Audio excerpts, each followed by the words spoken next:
Welcome to John Deere Global Cricket Tournament. And we will wicket off the green scoreboard straight down the left side. The captain of the Lions team, Vincent Gorazes. And the Levin international player just trying to shot around the corner off the legs and makes it behind. If you don't see the man, Charles Jameson, welcome to the John Deere Global Cricket Tournament. And I'm joined by Ken Ball in Pretoria. Morning, Jenna. What a stunning, beautiful day. Really. And what a race way to get out. Four garages. That was very hard down the leg side. If you had left it, it would be fine. But I guess T20 cricket, all those things, she had to go off it, but just extremely unlucky. Yeah, definitely really unlucky. Into the first one, Nahla Method, was incorrect. New batsman. Continue on the clubhouse end.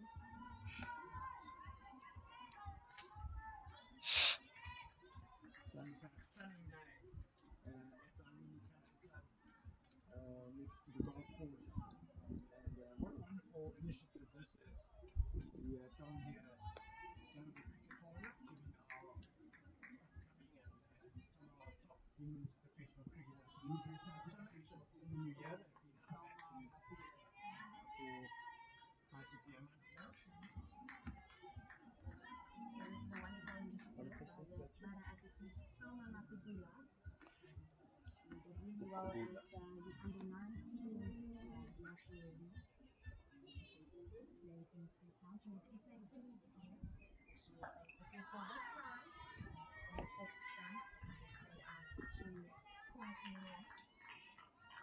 Yeah, I think the Easterns team is a young one in general. They've been doing very well in Division 2 of CSA Women's competition, the T20. They've won all three of their matches so far.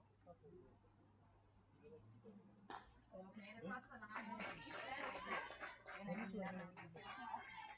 It's a slide. Keeps it up and the Easterns players go for first single. Underway, they'll be happy to get off that 0 for 1 to make it 1 for 1 now. Yeah, and then facing the first ball and they screwed off. A very experienced player, very good T20 player, 24 years old. And she's an unbelievable all-rounder. She's very economical off-spin bowler. And she can hit a really long ball, so she really one of the players who have the potential to be exciting in the next decade. Plays across the line, it's up, but lands safely. And big chance on, they'll come back for the second. Tokoloko will get that in from the deep mid-wicket boundary. Well, she lived up to your billing straight away there, Jenna.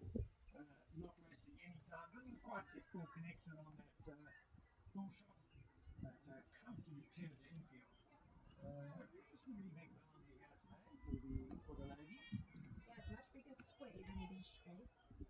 We're sitting on the straight clubhouse end. So we have a really nice view. Very hard of the batsman into the covers, but very well fielded by the Tabo beam into the cover. She did well there. That was well struck by Rudolph. She does hit the ball really hard. She is quite a good technical player. Keeps her head really steady and her freely through the ball. Oh, she goes over extra cover, and that'll be one bounce four into the next stand at Irene Country Club. And that'll bring up the first boundary of the first game of the John Deere Global Cricket Tournament by Alicia Rudolph. Magnificent shot. Magnificent shot. Inside out over extra cover. You can understand the bowler wanting to pitch the ball up a bit early doors, see if there's any swing. I don't think there's going to be much because it's clear blue skies and quite warm already here at Irene.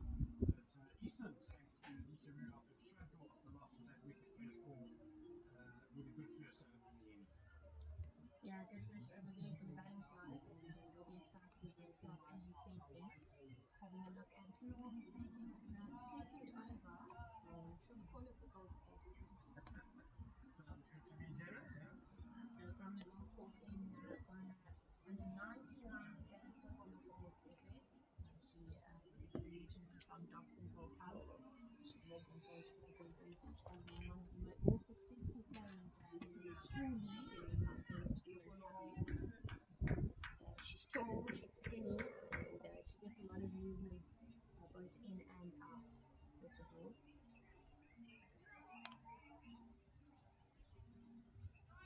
So just to run you through the field of third man and finally on the boundary. No square leg. There's a midwitter, so Helena Kusega there, picking that one up and getting it in just for one. So nice to have a couple of Japanese internationals with us in this tournament. Japan, of course, a rapidly growing team in terms of women's cricket. And they have a partnership, if you like, with the Titans cricket. So a couple of players coming over to play in this tournament. In South African off-season, two players from the Titans, Ali Jacqueline Amokhala Makambula, went over to Japan to play one of their tournaments, so they're just returning the favour by sending some of their players in. Second ball of the second over is Iloka. It turns out the motion off, and it goes out to the long on Faker, the youngster there would have been the boundary. Third man came into the league, and long on went out for the explosive opening batter for Eastlands, and she just gets through for that one. Good delivery, that's a good off short up. That's well timed. She goes short and it's played across the line to that vacant square ridge ahead. But Captain Makate coming around and collecting that. Going through for another single. Good rotation of the strike so far in this over by the Eastern players. Yeah, that scoreboard ticking over nicely now. Yeah, lots of energy on the field by the young Lions team. Lots of chatter.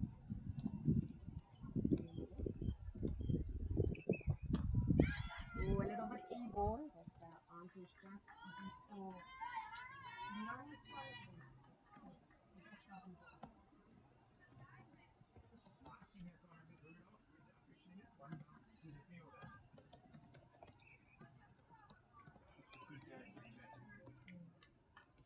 Definitely the ball looks to be coming through nicely onto the bat.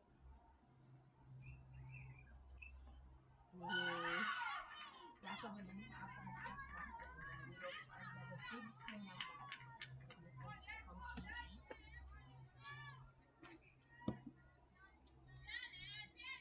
Just the tiniest hint of movement. I think the first ball there actually came back a little bit to the batter and taking that one away a bit. Across the line, but not able to get under that bat as I think she would have. It just bounces down and rolls to mid-wicket, and that will end the over off on a dot. And a better over than the first for the Lions team. Yeah, nice stuff there. Pretty much wicket to wicket. It was the one variety outside of stump, if you like, which Rudolph played a list at. Yeah, so 10 for 1 after 2, and the skipper Makate will return from the clubhouse here.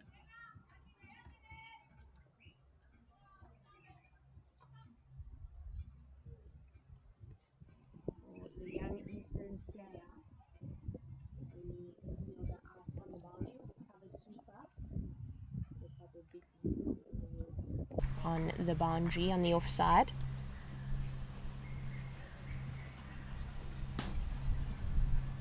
Oh, played hard across the line and just over the head of Faye Cowling at mid-on. The ball is rolling out and a big dive put in by the youngster Cowling, but the ball beats her to the rope, and that'll be the second boundary of this game, this time by Thelma Makubula. Yeah, Cowling would have been interested for a moment in a catch there, but it was just a little bit too wide of her. Valiant effort in the field. She went chasing after it. Makake, just if you can just bring your length back a fraction, she's tending to over pitch a bit, and the batters rather able to get under it. Oh, this time that off stump line is a lot better. She pitches it up more, and Makubula unable to get bat on that. Makake tends to bowl quite a lot of cutters into the wicket, so she is prone to drop it short, bowl a couple of half trackers in her over. But if she can pitch that up, those cutters will get off the wicket. That doesn't seem to be doing too much with the seam. And she does exactly that this time. It stays low and goes through to the keeper, Manak, toe shin height. Yeah, there have been a couple that have gone through fairly low from both ends. Probably not great bounce on offer for the ladies today.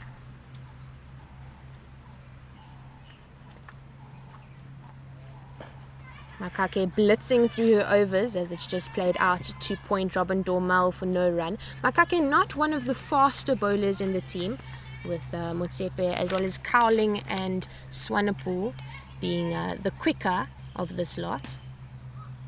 Choosing to save them outside of the power play, perhaps being young, a little bit less control than the senior player Makake. Played over the top, and that is a wonderful shot by Makabula as it bounces. Couple bounces over the boundary rope, very similar to the first one, but this time she holds her shape quite nicely.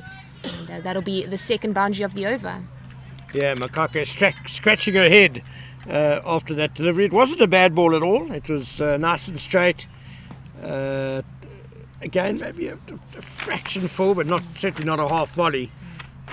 Sometimes you just have to give the batter credit and acknowledge that it was their day on that particular delivery.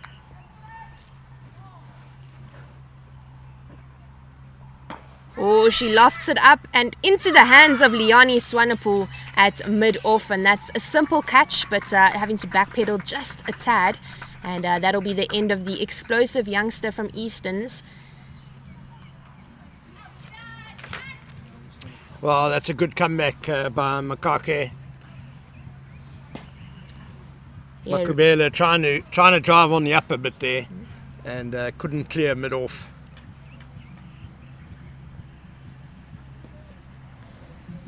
Just unable to get underneath it there on that occasion. And perhaps the cutter giving a little bit more bounce than it would have just on the seam.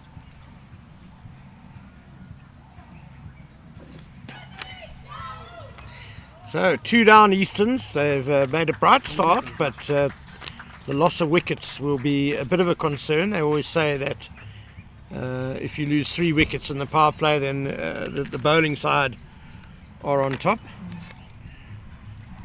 And I can remember current Proteas white ball coach saying, Rob Walter saying, during his time as the Titans men's coach, some stat like 80% of T20 games are lost if you lose 3 wickets inside the power play. Yeah, early wickets are definitely a key. I do believe that we were incorrect initially as the Namibian international has just walked into the crease, Mesli Gorazes. The opening batter was Mpumelelo Mashluane. She'll be on the non-striker's end for the second over of Tokoloko Motsepe. Alicia Rudolph on strike. She goes hard and straight for the flat bat, and they'll be looking for 2. A bit of a fumble out in the deep, and Rudolph sends her teammate back. Another really beefy strike by Alicia Rudolph there. Lovely hit straight down the ground. Yeah, apologies if we do at times get the names wrong. There are no numbers on the players' jerseys, and we are commentating from ground level. So do bear with us. Yeah, we will definitely get better as we go, as we get to know the players a little bit more. We certainly hope so. Third man in the ring, long on and fine leg out on the boundary. Oh, on off stump and just played off the bump by the Namibian international. Back to the bowler for no run. Motsepe just carrying on where she left off in the first over. She's got good control, nice and straight.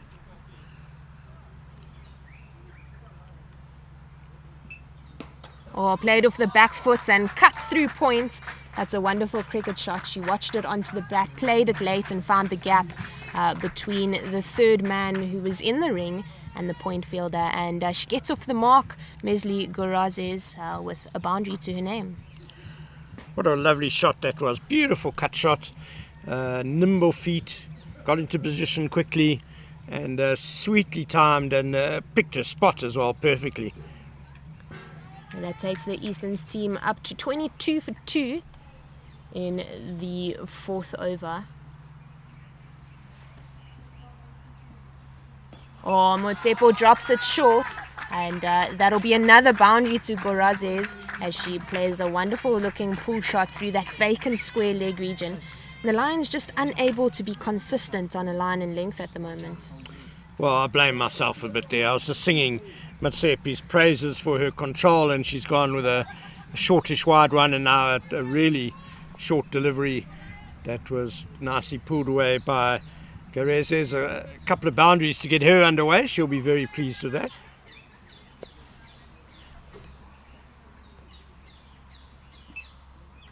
Oh, she nicks it off, and there's a dive by the keeper, Manak, but that'll go out to the boundary. Generally, Libba doing the work from slip, chasing that one down. They get through for a double as Gorazes returns for a strike for the next ball. She's an exciting player, 38 caps for the Capricorn Eagles, that's the Namibian national team, and she's scored 169 runs with an average of just 11, but she is showing us that she can bat, and that average is not necessarily as accurate.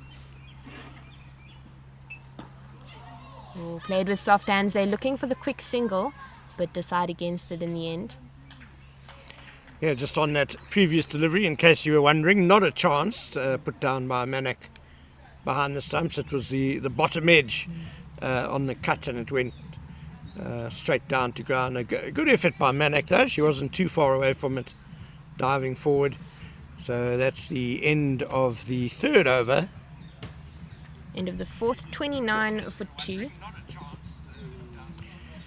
And just on those averages, a lot of them seem pretty low, but T20 cricket, of course, more about strike rate than average. Yeah, definitely change of bowling from the clubhouse end as Leonie Swanepoel comes into the attack. An exciting bowler, one of the quicker of this Lions team. And she has a really good bouncer in her back pocket, so it will be interesting to see whether that comes out or not.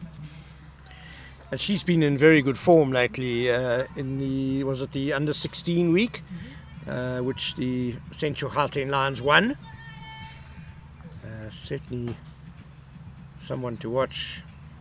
Tall for 16 as well. Yeah, she is one of the key players for Noordheuvel Hoërskool.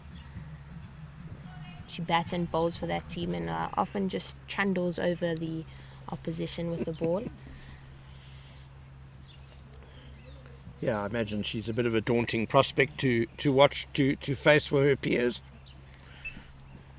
Oh, it's full outside the off stump and driven straight to the skipper Makake at mid-off for no run.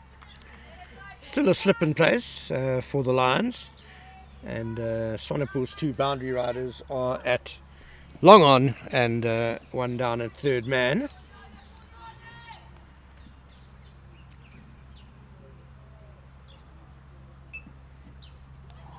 Oh, full and wide, and that's well bowled.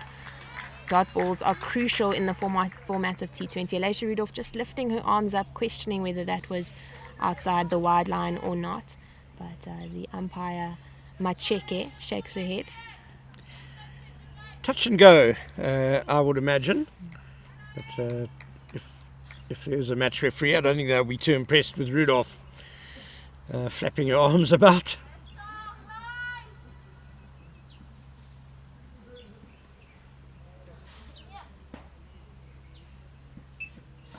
Oh, trying to go big, getting quite frustrated is Rudolph, but just getting the toe of the bat there and crashed into her own toe, so that was a bit unfortunate. Lovely balanced run-up that Leonie Swanepoel has. Yeah, she's a very athletic player. She's also part of the athletics team at school. She's an exciting long-distance runner as well. This time she pulls the length back a little bit, and it's played out with one bounce to Dormal at mid-wicket. Alicia Rudolph getting visibly frustrated here, as she has faced 4 dot balls so far this over. It's been good bowling by Swanepoel, that one coming off the splice of the bat.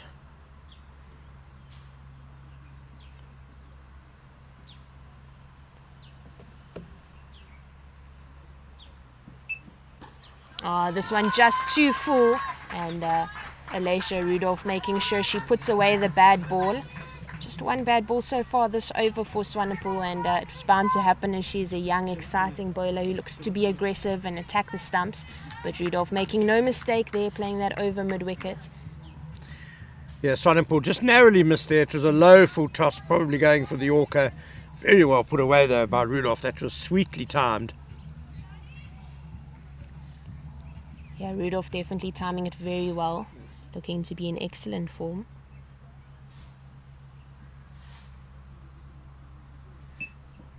Oh, slower ball, and it's cut out, just too short, and Rudolph had too much time. Got to pick where she wanted to play that, and that goes out to the point boundary for 4. Very impressive batting by Rudolph so far in this innings already. She's gone over extra cover off the front foot. She's pulled a couple through the leg side, and they're very nicely off the back foot behind square on the offside. 37 for 2 after 5, and the Easterns will be pleased with that. 1 over left in the power play.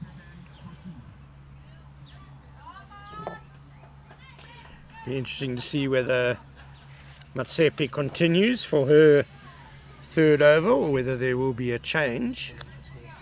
Looks like a change is going to happen. Yeah, Samantha Swanepoel from the golf course end, and she just finished writing her matric last year, 2023, and she bowls off spin, quite slow off spin, so it does put quite a lot of dart. She gives the ball quite a bit of flight. So just for those listeners who are like me, when Jenna says she finished matric last year, she means a couple of, a few weeks ago, I guess, yeah. Always get very confused this time of year. Yeah, but it is just a few days, I guess. Actual photo, yeah. Thanks, eh? Just getting our photo taken by the Titans CEO, Jacques Fall. He's running a wonderful tournament here. Global Cricket Tournament, the first of its kind in South Africa.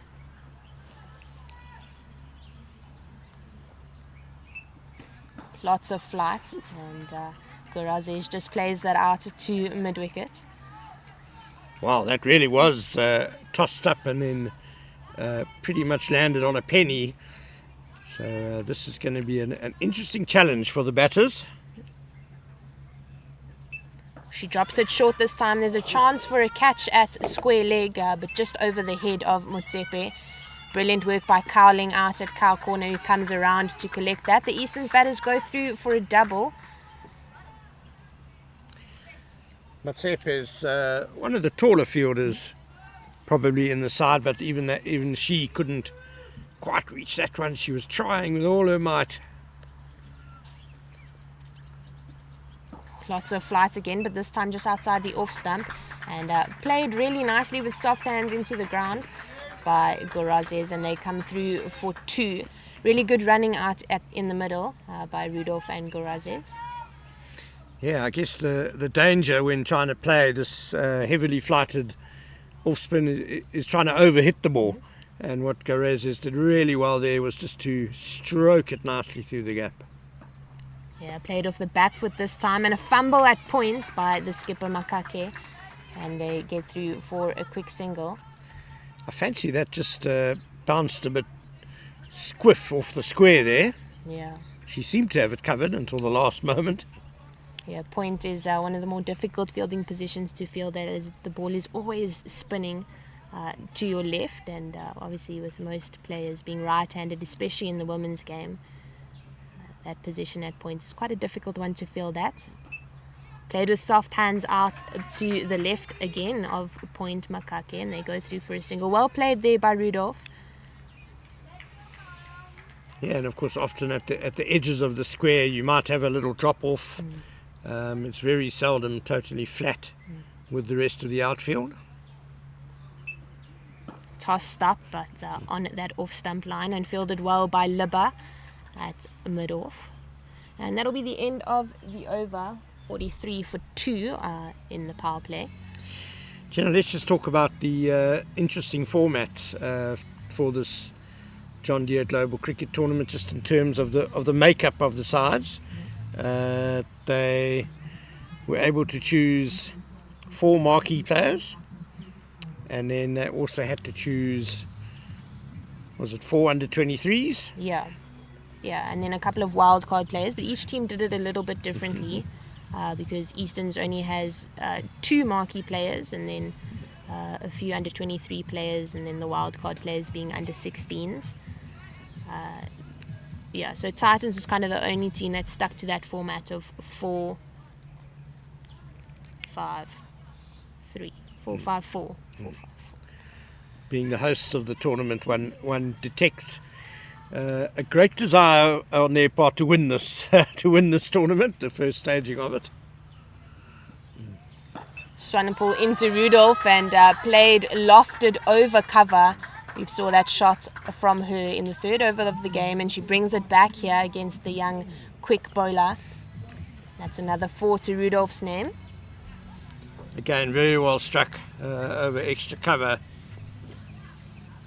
I've been trying to think who Leonie Swanepoel's bowling run-up reminds me of, and I've dredged out a name from the distant past, which I don't know if anyone will remember, but Craig Matthews, the ex-Proteas seam bowler with those elbows pumping close to her sides. Nice high action. Goes across the line, and that'll have a couple of bounces before it goes over the rope. And that'll be 50 up for the Eastern's team, 51 for 2 in the 7th. And as you said, Ken, I do not even know who that gentleman is that you speak of. I think I'm a bit young for that. He played for South Africa, Jenna. And, I won't even bother asking if you remember his brother then, Brett Matthews, who also was a bowler, also played a lot of cricket back in the 90s. way before my time. But good try. And just worth making the point that the women's game in South Africa is a very young game. There are a lot of youngsters playing at senior provincial level, which is great to see. There's a lot of exciting talent for the future, and especially with the professionalisation of the game now. Yeah, it is really exciting. She goes on the cutter, but it bobbles over third man's head. The Japanese international puts in a big dive and is able to prevent it from rolling over the boundary. The Eastern's team go through for 3, and that was good running, good fielding, a bit wide for the ball, so that I think was the only error there in that play. Fantastic effort in the field to save the boundary. Bit of a top edge on that cut shot, not the most controlled shot we've seen from Rudolph today. Garazes facing Swanepoel for the first time in her innings. Quite a lot shorter than Alicia Rudolph. And, plays a different game, times the ball well, just like her teammate, but plays the angles nicely, as we see her play that very well through the covers, just angles the bat and gets that through to the sweeper Letabo Bidley on the boundary for 1. Very nicely steered. She's clearly got very good hands, has Garazes. Just to give you an idea of the field, cover sweeper out on the boundary, as well as long on and long off, cow corner, square leg in the ring, as well as third man. Swanepoel to Rudolph, or on the legs, and squeezed out to square leg, who moved into the ring just before that ball, unable to get that single that she was looking for.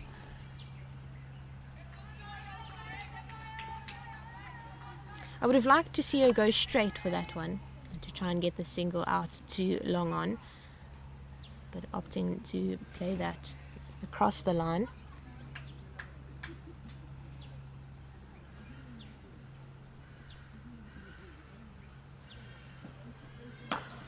Swanepoel with the full toss and fielded by the other Swanepoel, Samantha Swanepoel, at extra cover. That'll be the end of the 7th. 55 for 2. And a little bit of a breather for the Easterns team as water comes on to the field. Yeah, Rudolph will be a bit disappointed she didn't put that last ball of the over away through the infield. Not necessarily would have beaten Bidler as the sweeper, who is sort of a deep extra cover. But she certainly could have picked up a couple of runs there. Yeah, she definitely could have. The one loose delivery there from Swanepoel being the full toss. Samantha Swanepoel to continue from the golf course end. Long on cow corner, square leg out on the boundary, as well as cover sweeper.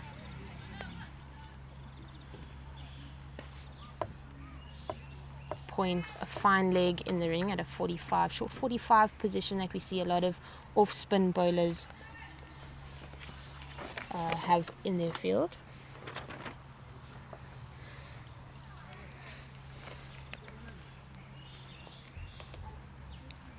So to face Swanepoel, Goraze is on 16 off 11. Goes on the back foot and plays this out to the left of point.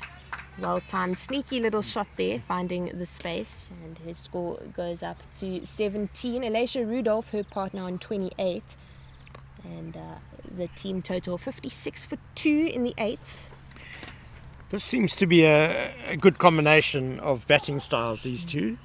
Garezes and Rudolph. Garezes good at getting the singles, good at manipulating the ball, getting Rudolph on strike, and she's the potential boundary hitter. Yeah, we see her trying to hit the ball hard once again, but unable to get under it there. The slow nature of Swanepoel's bowling, just too slow and too full to get underneath the ball. It's very teasing bowling, that's for sure.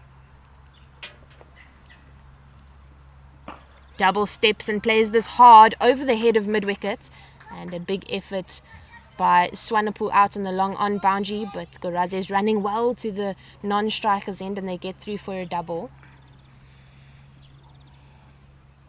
Score. Yeah, I think Rudolph will fancy coming down the wicket a bit more to Swanepoel, who's very accurate.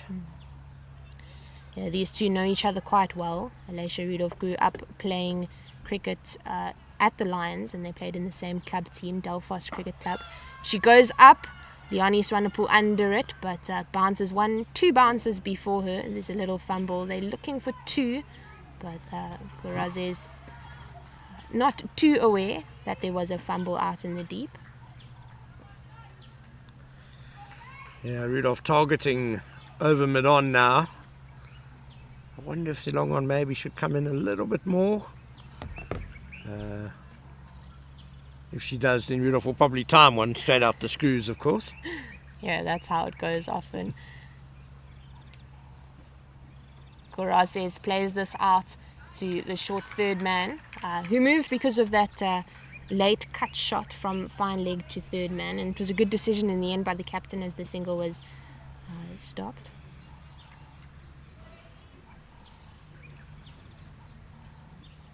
Tosses it up and played through extra cover through the legs of the fielder. Robin Dormel, Jenna Libber on chase and collects that before it rolls over the rope. A really well-timed shot played on the floor by Gorazes, and they get through for 2. That's the end of the 8th, 61 for 2. Yeah, it whistled past Dormel or through Dormel there.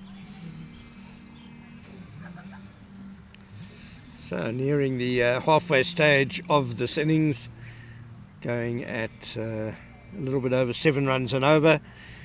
I guess 150, 160, does that seem a reasonable target for Easterns to go for, Jenna? Yeah, definitely reasonable. If the two batters at the crease at the moment continue to do what they're doing, perhaps explode a little bit more, then that's definitely on the cards. Well, for a young Division 2 side, Easterns have made a really good start to this global cricket tournament. Yeah, they really have. And with the Lions team being youngsters, most of them are still in school, they I know them from school cricket, a very explosive bunch with the bat as well. So there's a lot of potential for this to be a really even contest. As Swanepoel continues from the clubhouse end, long on, cow corner, deep square and cover sweeper. Third man in the ring, or when played across the line, Rudolph will get one out to long on. The fielding by Faye Cowling out on the boundary. Do you think Swanepoel's going to bowl out her overs here in the middle, or they save her for one at the death?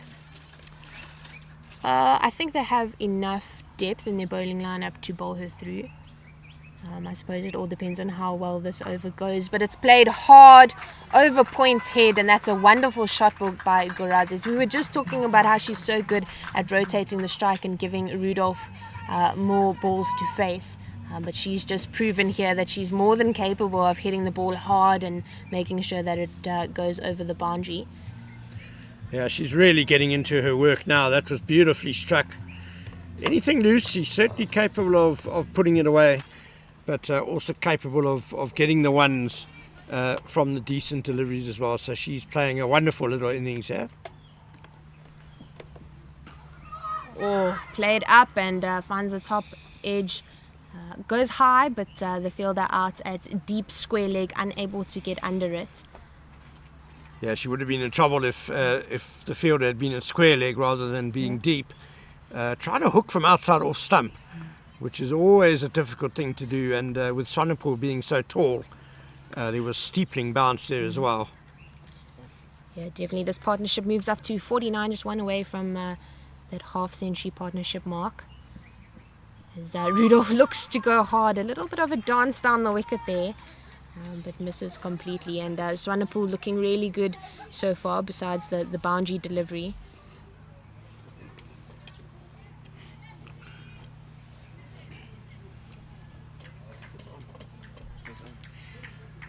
Yeah, the boundary fielders are at long on, a deep mid wicket and a deep cover.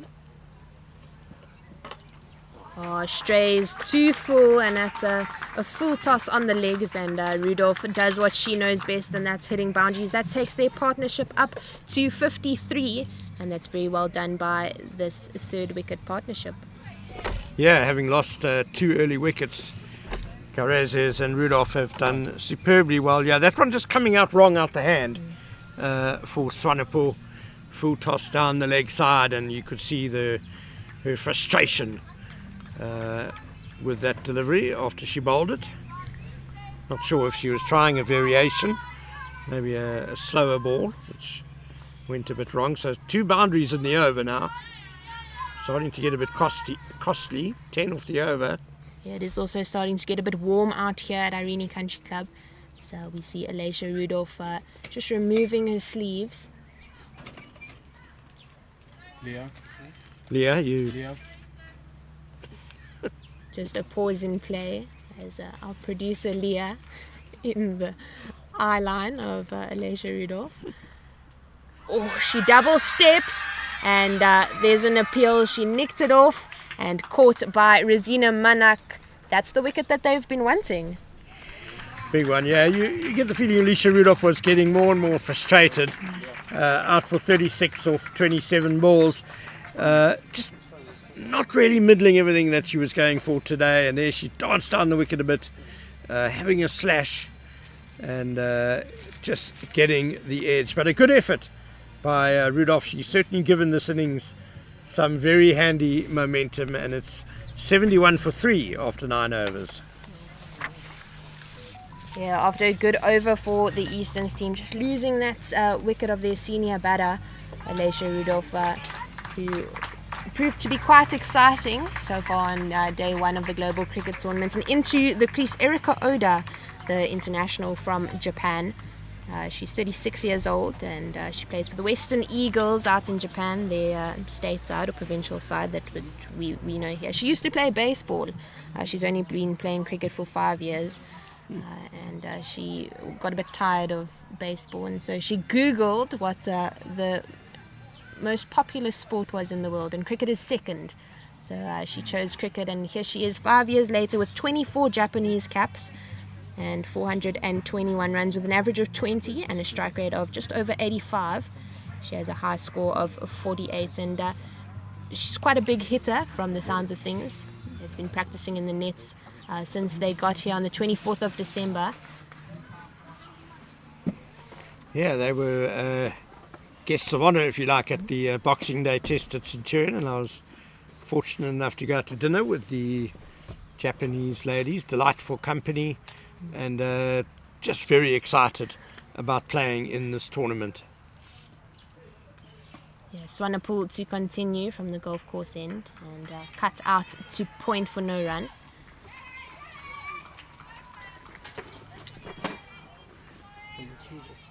Strike rate of 85, that's good going in T20 women's cricket. Yeah, played out with soft hand. Goraz is looking for that single that has been successful for her so far, but they've plugged that region with her international team mate, with Erica's teammate, Elena Kuseda-Nair. Or tossed up and played across the line.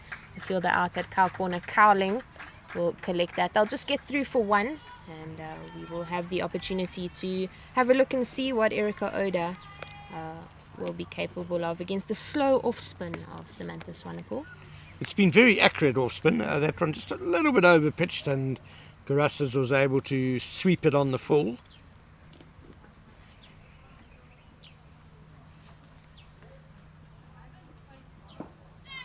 Defended confidently by the Japanese player, and doing the fielding for own bowling. Lots of energy out in the middle by the youngsters, the Lions.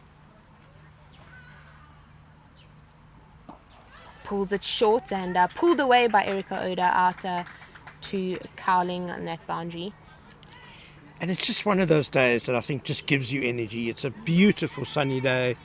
There's now barely a cloud in the sky, just some distant clouds to the north. The moon is still visible out around Fine Leg as we bowl now.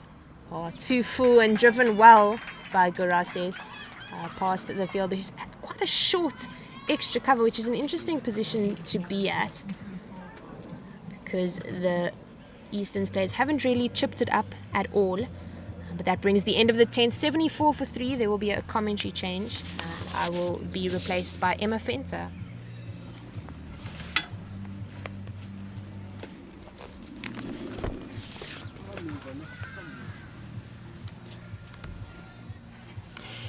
Welcome, Emma Fenter. Great to have you on commentary. Emma also knows both these teams very well, with the Easterns and the Lions. Has played a lot of cricket with and against these players. Who do you think is the happier of the two teams so far, Emma? Well, I'd just like to say good morning to everyone. I hope you've all had a fabulous 2024 so far.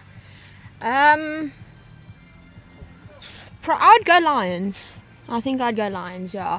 Easterns, like Jenna said earlier on, they have quite a young side.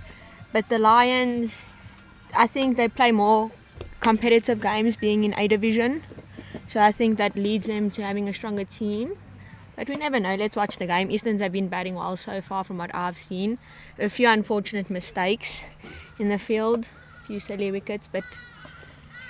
Change of bowling now. We have Dormail coming in to Garasas. Wraps her on the pads straight away, but I fancy that was going down the leg side. Yeah, Emma, the Lions have got 3 wickets, which will be useful. And, of course, chasing, they'll know what they need to score. They would have had a good look at conditions as well. Oh, that was came out a little bit wrong. Full toss swept away to backward square leg. Just a single. Dormail getting away with that one a bit. I definitely think both Lions and Easterns had a good power play. Lions got 3 wickets, but Easterns batted well. They did. Yeah, that excellent partnership between Rudolph and Garasas, who's still there. Garasas 27 not out of 22 balls, and she'll want to take this innings as deep as she can as Oda prepares to face up to Dormail for the first time. That's nicely bowled. Yeah, also, good ball. Lots of flight by Dormail. She's a tall bowler, and it's quite useful for a spinner, isn't it? Yeah, I've played club cricket with Dorma and she's a very aggressive bowler. Again, just slanted down the leg side a bit, clipped away. Will they come back for two? Because deep back, a bit of hesitation. And thankfully Oda was very determined to run back to the danger end. A bit of hesitation by Garasas, but there was always two on there because deep backward square really had a long way to run. Yeah, and also it's a very long boundary down on the square.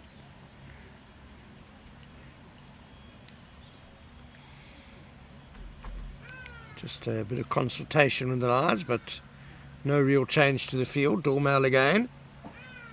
Beautifully flighted. And Oda mistiming that one out to mid-wicket and then nearly gets cleaned up by the throw. Managed to get her bat in the way. I think as a batsman speaking, you're always scared when a spinner flights the ball up. Because you don't know if you're going to step forward, step back. But Robin's controlling it very nicely. Oh, that's a wonderful delivery again. Beautifully flighted. And defeating the drive of Oda, who manages to survive. So the end of the 11th over. 78 for 3. And we'll ask Emma, what do you think Easterns will have in mind as a target here for their 20 over score? Well, it's sad to see Rudolph leave. She was entertaining us. It was nice to watch her bat, and I think she is their key player in the team. She knows how to pick bowlers apart, and I think it was sad to see her go. But I think a target of 150 plus is very defendable. Like we said, Gauteng also has a young side, but I think 150 plus is extremely defendable. Yeah, Bidley is now coming into the attack to bowl some spin. Leg spin. Good start, driven out to mid-off, no run. Yeah, and with the big leg side boundaries, that also makes collecting boundaries difficult. Just down the leg side a bit, it's going to be leg byes as short third man runs across the field, just the one leg by. Yeah, I think it'll be interesting to see Gauteng bat.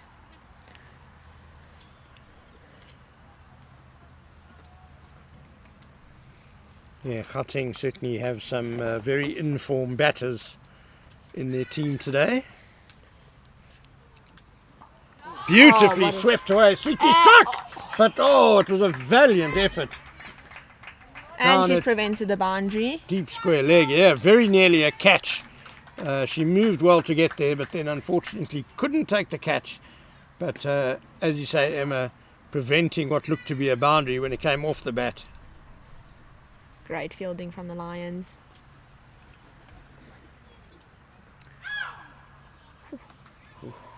Bidley interested again there. The fielder down at deep backward square was Motsepe. Good effort by her.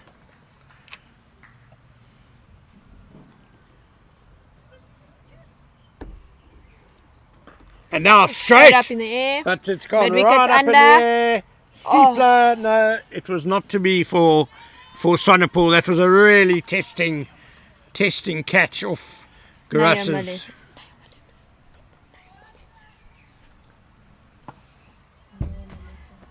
Unfortunately let behind by Nayo Malefe.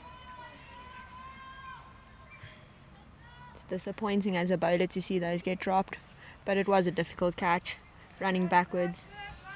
Nicely clipped away by Oda down to Matsepe, a deep backward square. So an entertaining over from Bidley, entertaining first over. 5 runs off it, including a leg by.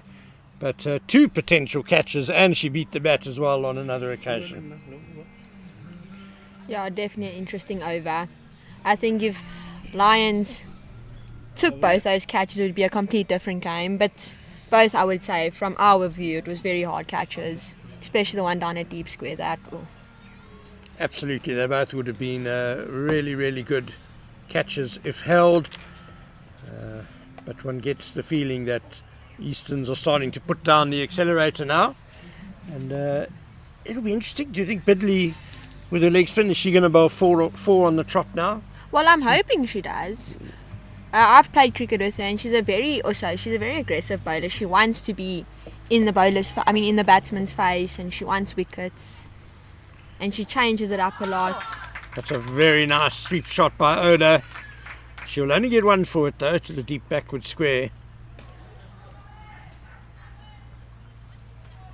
She goes to 6 now.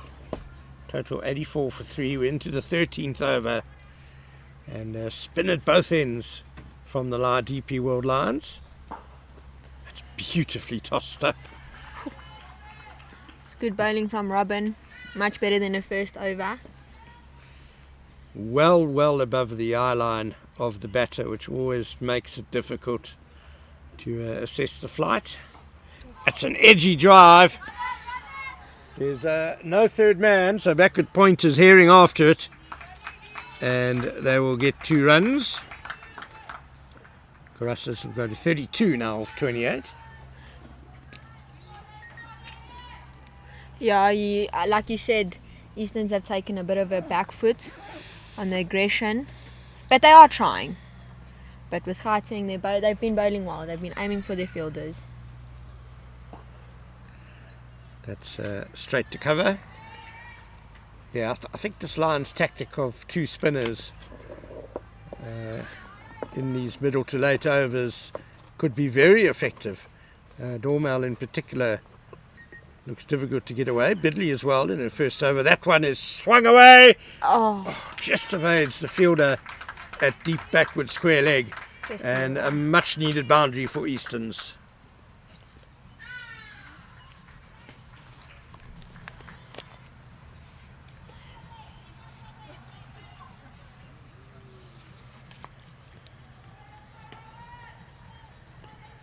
Fielder came running in there, but I don't think any realistic chance of a catch there. So Garas is on 36 now. How will Dormel respond? Much the same way as she has all along. Beautifully flighted, and Garas just defends. End of the over. Yeah, like you're saying, I think bringing on the 2 spinners, it's smart from the Lions, because now it's hard to generate pace on such a big field. And then to try and go over the top, you're creating more opportunities. Like we saw in Betty's over, there was 2 drop catches. Definitely a smart change from the Lions. Yeah, I fancy there could be a few more chances coming. As Easterns, they have 7 wickets in hand, so they're going to be trying to maximise that in the last 7 overs. They'll be batting very aggressively. Chances will come, no doubt, as Bidley will continue from the golf course end. She's just sending her deep square leg a bit more behind square. Oda will have strikes. She's on 6 off 9 deliveries.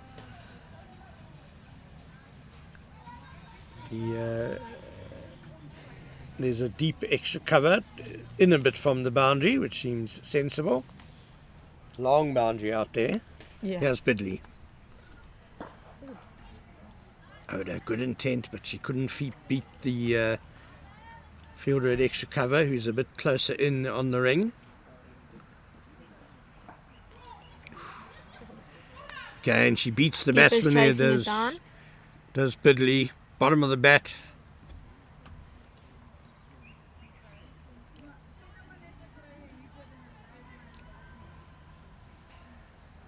Garas is back on strike, but the intent from the Easterns batsmen is clear now. They're pretty much swinging at everything.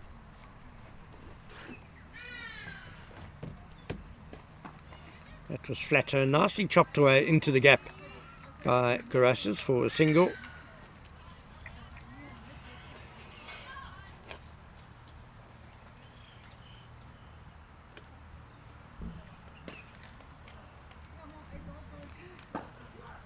Lots of flight, excellent stop. That's it, Robin Dormel right on the ankle. She seems like she's in a bit of pain, but she's a tough one. She'll get right back up. Oh, she did well to put her body on the line there, because it was fiercely struck and it got to her on the bounce. And she might have saved 4 runs there for the Lions. Swung across the line. smeared around the corner. Fumble in the field, but they stay for one.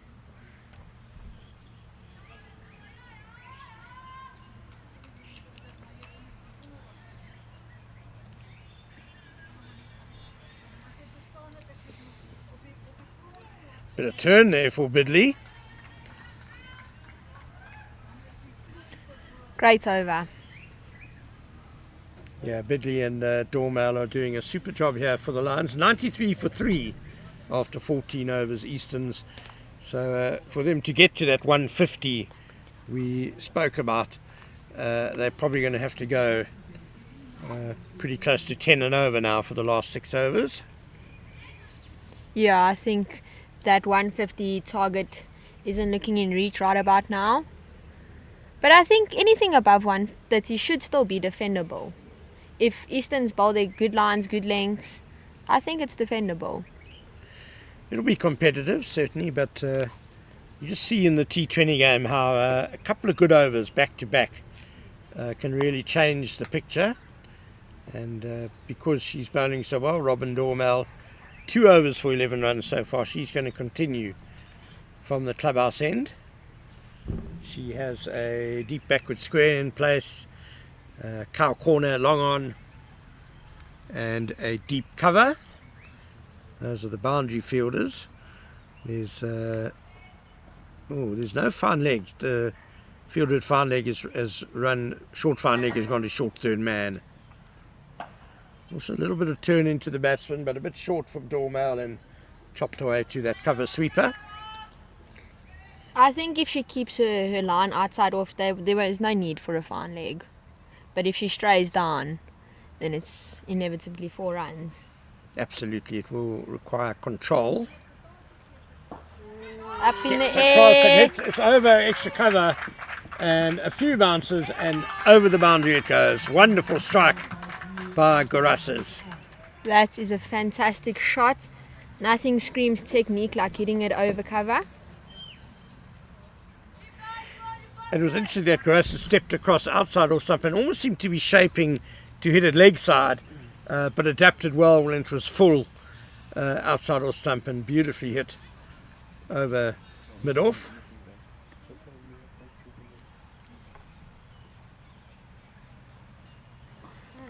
And now the sweep on the full, straight to the Good fielder shot, there but for we one. Lions have a deep square there to protect that boundary. Gorasses now on 42 off 35 balls. She's been busy from the moment she came to the crease. And what a good innings it's been. Oh, Oda getting into a bit of trouble there. That was runs to be had there, as you said earlier, Yeah. Emma. If she strays on that line, Dormal with no fine leg. I think she just stepped to the wrong side of the wicket. She went back instead of across. And now the big slog sweep. That's going to That be in is the a gap. great shot. 1 bounce 4. I think Robin might be over pitching here a little bit.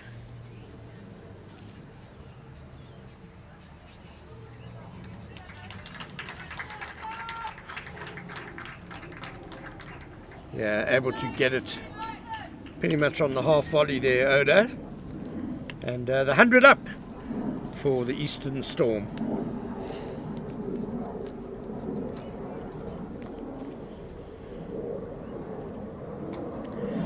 Quicker and dragged her length back a bit, but Oda has still managed to cut it away for a single. So that ends a good over for Easterns. They go to 104 for 3 as we go into the last 5 overs. Yeah, they definitely need a lot more overs like that.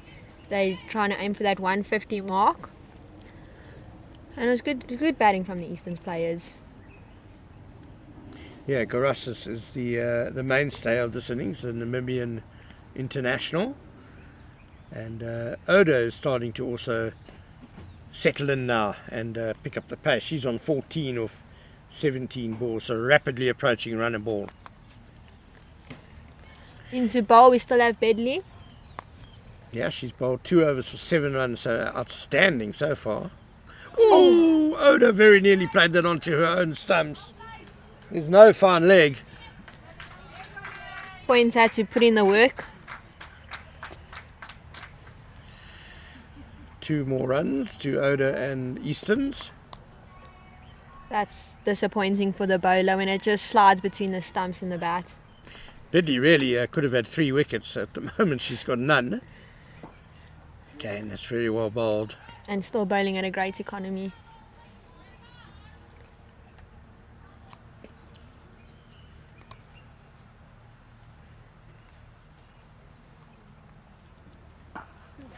That's nicely struck. It's not quite going to reach cow corner. Oda's just swinging across the line.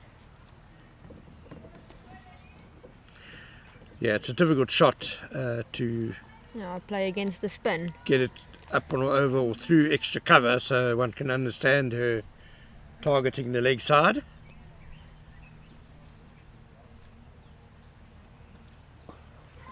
Straying a bit wide Nicely there. struck. I think Deadly. that's going to beat But the batsmen dominate. the fielder out in the deep there. Very nicely struck by Garasas, who will go to 46 now of 36 deliveries. In sight of the first half century of this John Deere Global Cricket Tournament. The opening morning of this competition and involves teams from Easton's, the Lions and the Titans, who are the hosts. Again, nicely through the offside by Garasas. She's got lovely hands, and this time it'll just be a couple of runs. Yeah, no, this was definitely one of her more expensive overs. I think she's been straying a bit far on the wide of stump. But hopefully she can pull it back in this last ball, maybe make something of it. This time it's And straight picked to up by Robin Dormal in the covers. So 16 overs gone, 113 for 3. Garasas on 48 of 38. Oda has 17 of 20.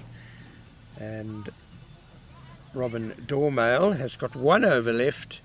There's just a bit of debate amongst the Lions leadership group about whether she should finish now, or no doubt she'll bowl that 4th over, but there could be a bit later.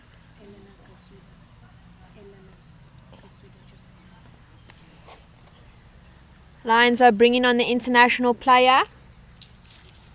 Elena Kusada Nern, who Japanese born but has spent most of her life in Australia.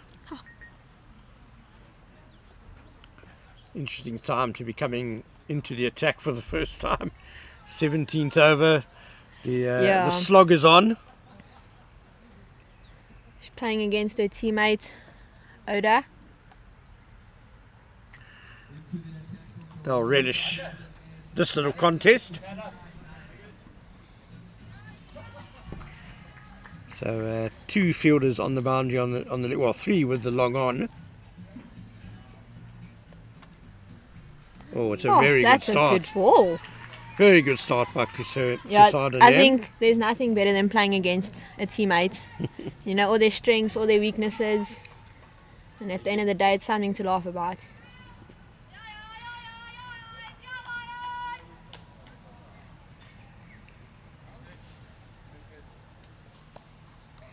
So just a slight adjustment to the field on the offside for the Lions. Short-third man coming a bit finer.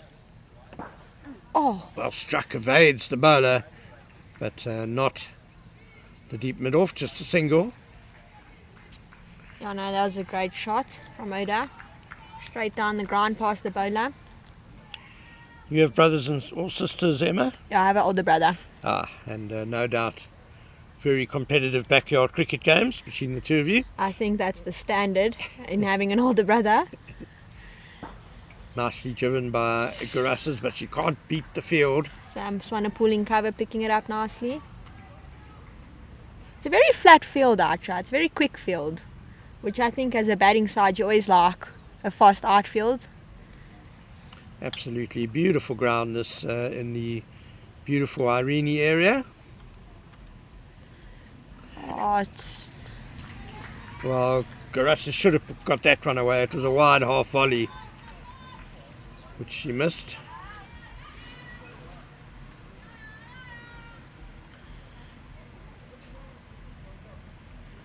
What a good over this has been. 4 balls for just the 1 run. That's going to be just a single. Deep square out there. Oh, bit of a fumble in the field, but the batsmen stay for 1.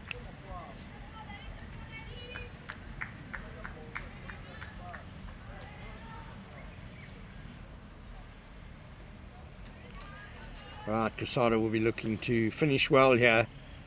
Last ball of the over, just 2 singles she's conceded. Oda on strike.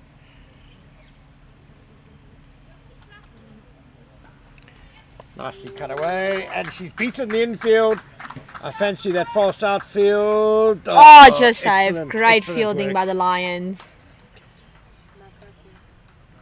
Makake doing great work there. She never gave up, and she has saved a couple of runs for the Lions. So that is the end of the 17th over. 117 for 3. Oda goes to 20 off 23 balls, and Garassis has strike on 49 off 41. Yeah, the Lions captain definitely leading the team. That great fielding effort.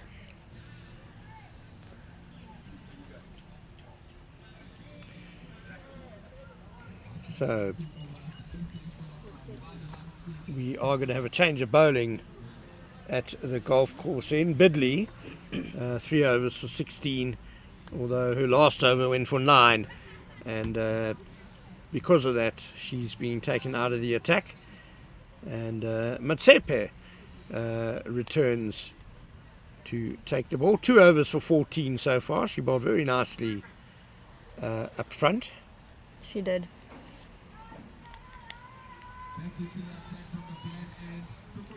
Well, I think these 2 batsmen have their eye in, and Matsepe is one of the quicker bowlers. So I want to see how this will go, because there's nothing like having your eye in and pace is up. Just the ball comes off the bat so nicely. That's true. Matsepe in. Oh, still got some swing in these late overs. Yeah, she did move a couple away from the right-hander in her first couple of overs. Brought one back nicely as well. And she generally bowls pretty straight lines. She was pretty good up front, and a good start to her second spell. Well, let's hope Jenna Libba and Slip there can take a few catches. It's a very attacking move to have a slip in the know, 18th 70, over, yeah. and someone who's on 49 at the crease. But so far in this over, you can see why. Matsepe beating Garassis twice outside the off stump.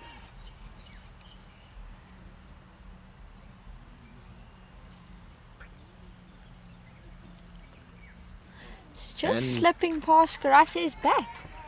Yeah, 3 times in a row. She's a bit late on it. That little bit of extra pace from Matsepe. And that little bit of extra bounce.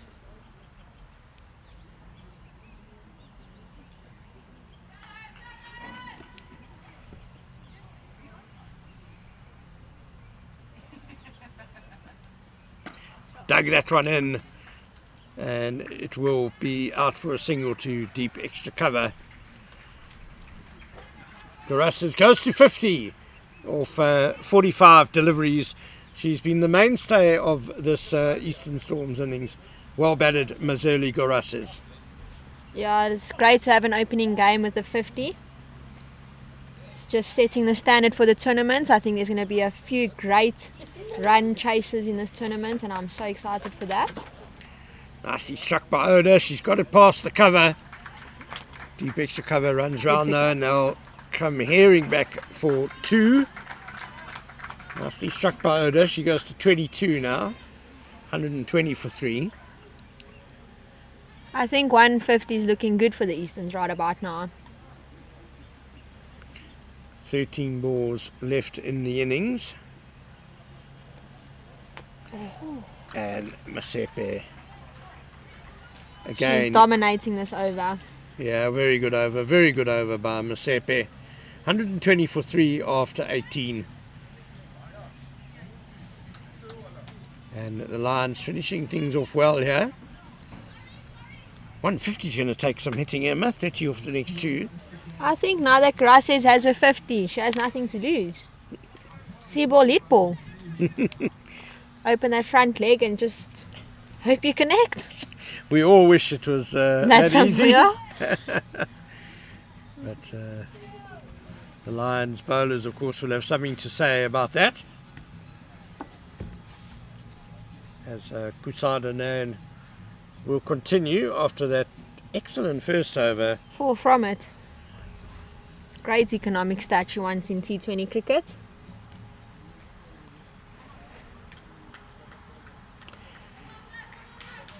Durasa's on strike. 50 or 45 balls. Can she provide the really big finish for Easterns? It's a good start to the over. Oh, Clipped off her legs, but straight to the boundary rider. down to deep mid wicket. Faye Carling picking it up in deep mid wicket.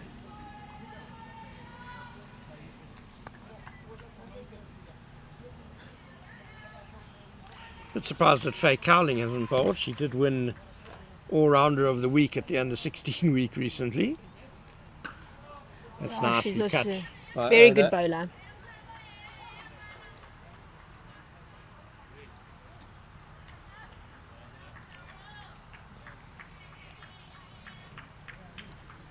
.23 now for Oda.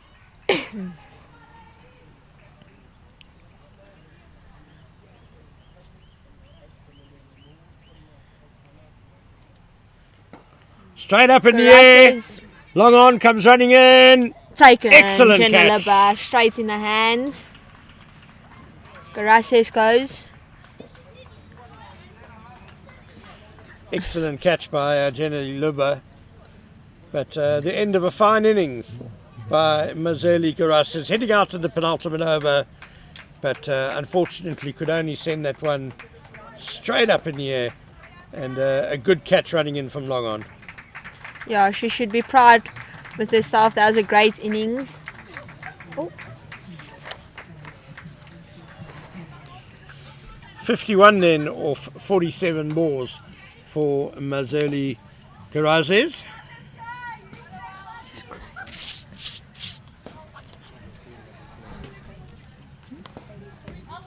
Kaylee Craig coming into bat for Easterns. The captain of the Eastern Storm team. And I'm pretty sure she'll be wanting a few more quick runs for Easterns. 122 for 4, 9 balls left in the innings. If they could try and get it up to 140.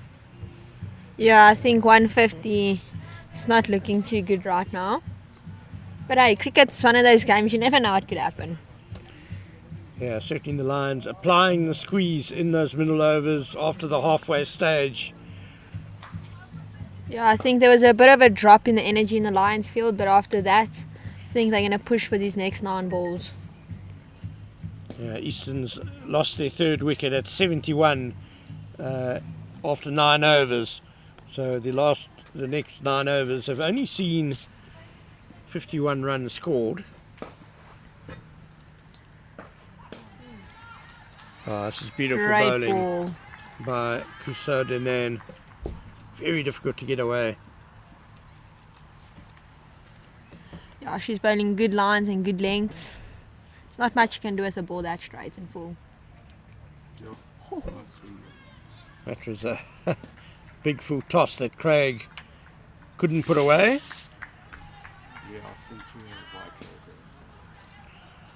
So Kusadenan has 1 ball left to bowl. She's only gone for 6 runs so far. It's been an excellent little cameo from her in the 17th and 19th overs. That's nicely played by Craig out to That's our ball. deep cover. Just the one despite the misfield.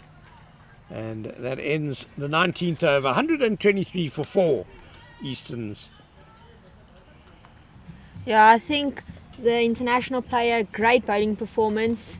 6 from it, 1 wicket. Nothing you can do about that.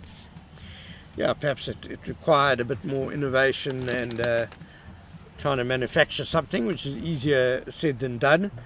Garasses had 50 to her name, and she tried to do it and came off second best. So all credit to the bowler there for her excellent 2 overs. As Motsepe now will finish up at the golf course end. 3 overs for just 17 runs, and she will be bowling to Kaylee Craig. Slip still in place. Oh, she'll have to be quick, Motsepe! Oh, I fancy if the throw was more accurate, then Oda was definitely gone. Yeah, and that would have been because Oda was on strike. It's sad to see your in player go in the last over. That's when you want your in players to be in. Yeah, you could understand what Craig was trying to do, trying to get Oda on strike, but Yeah. that was definitely not the right delivery to try and do that.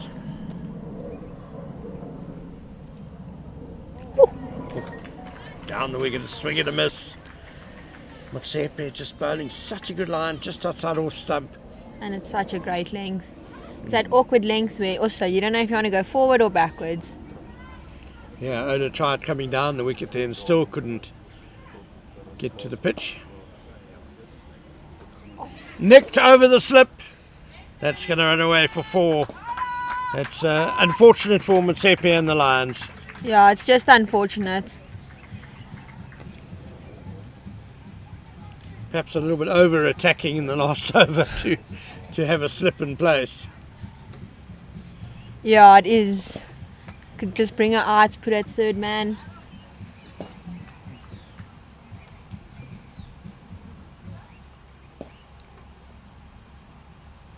And she's bowled him. Bowled What her. a great ball. Yeah, Oda Oda swinging goes- across the line. 27 of 28 balls. Good innings from the international player. Yeah, but Sespi's brilliant line and length, just getting the better of Oda. She had to try and manufacture something, swinging across the line and clean bowled. Good contribution though from Oda, 27 off 28 balls. As Ashley van Wyk will come to the crease. She's one of Eastern's younger players. 2 balls to go. And Ashley is on strike. She much of a boundary hitter, Emma? I'm not too sure. I've played with her a few times. She's a good batsman. She really is. Perhaps the wise thing to do would be to take one and get her captain on strike and leave the responsibility of the last ball to her. In this situation, I'm planting my left leg and swinging for the heels.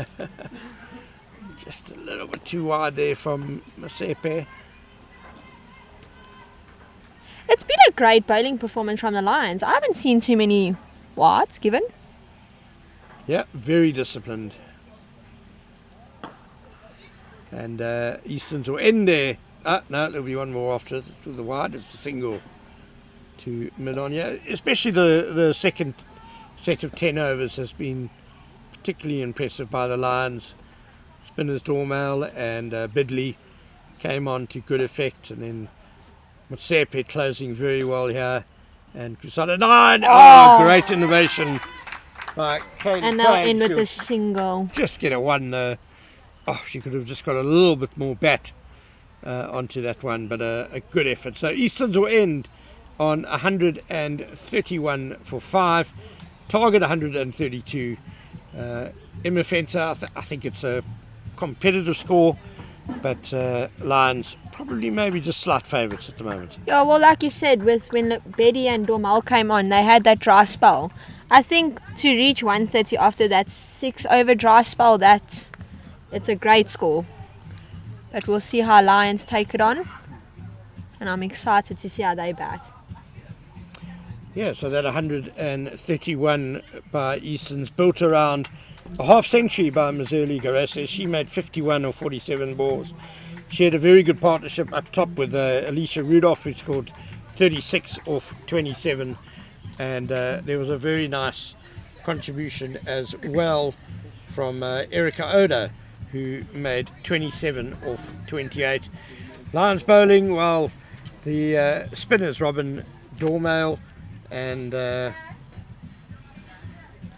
Bidley were both very impressive, and the bowling at the death, Motsepe and Kasuda Nan also doing a great job. So join us, we'll be back in a little bit under 10 minutes for what should be a very exciting chase by the DP World Lions.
Alrighty, good morning and welcome back to the John Deere Global Cricket Tournament, where the first game of this series between Eastern Storm and the DP World Lions.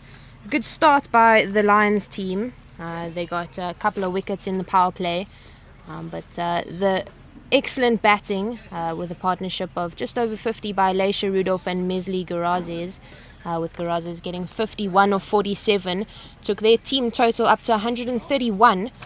So a steep chase for the Lions, but coming out to the crease, Robin Dormel, or Faye Cowling to open the batting, and Neo Malefi. My name is Jenna So and I'm joined by Emma Fenter. Hey Em. Hello guys. Hope you're all doing well. Hope you enjoyed watching the first innings. I know I did. Jenna? Yeah, I definitely did. A lot of exciting cricket. There were some creative shots. Mesli Gonzalez, Garazes used her feet really well. Quite a creative player. There were a few really well executed technical shots over extra cover, which I think, as you said, that speaks true technique. So a really exciting start by Easterns and a good bowling performance. Quite a disciplined performance by the Lions. Didn't bowl too many extras, just one or two, and then the odd leg by here or there. But overall quite controlled. To start off the innings, Eastern Storm, Michaela Edwards from the end. Quite a slingy action, and that's just outside the off stump and left alone by the youngster.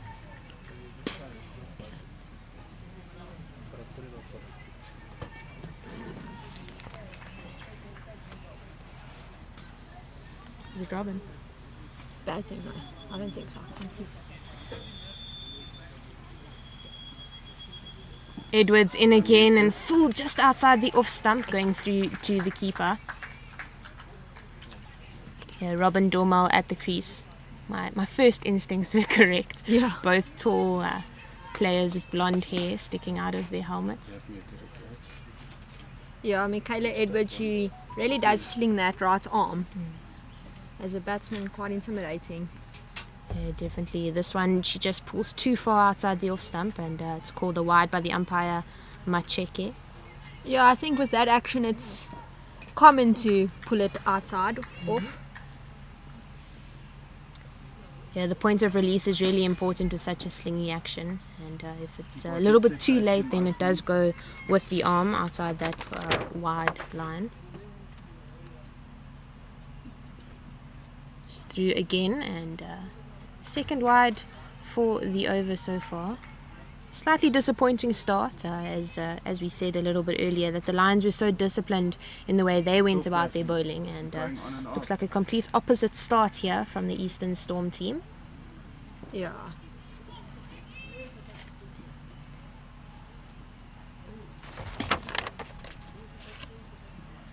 That's Much better ball.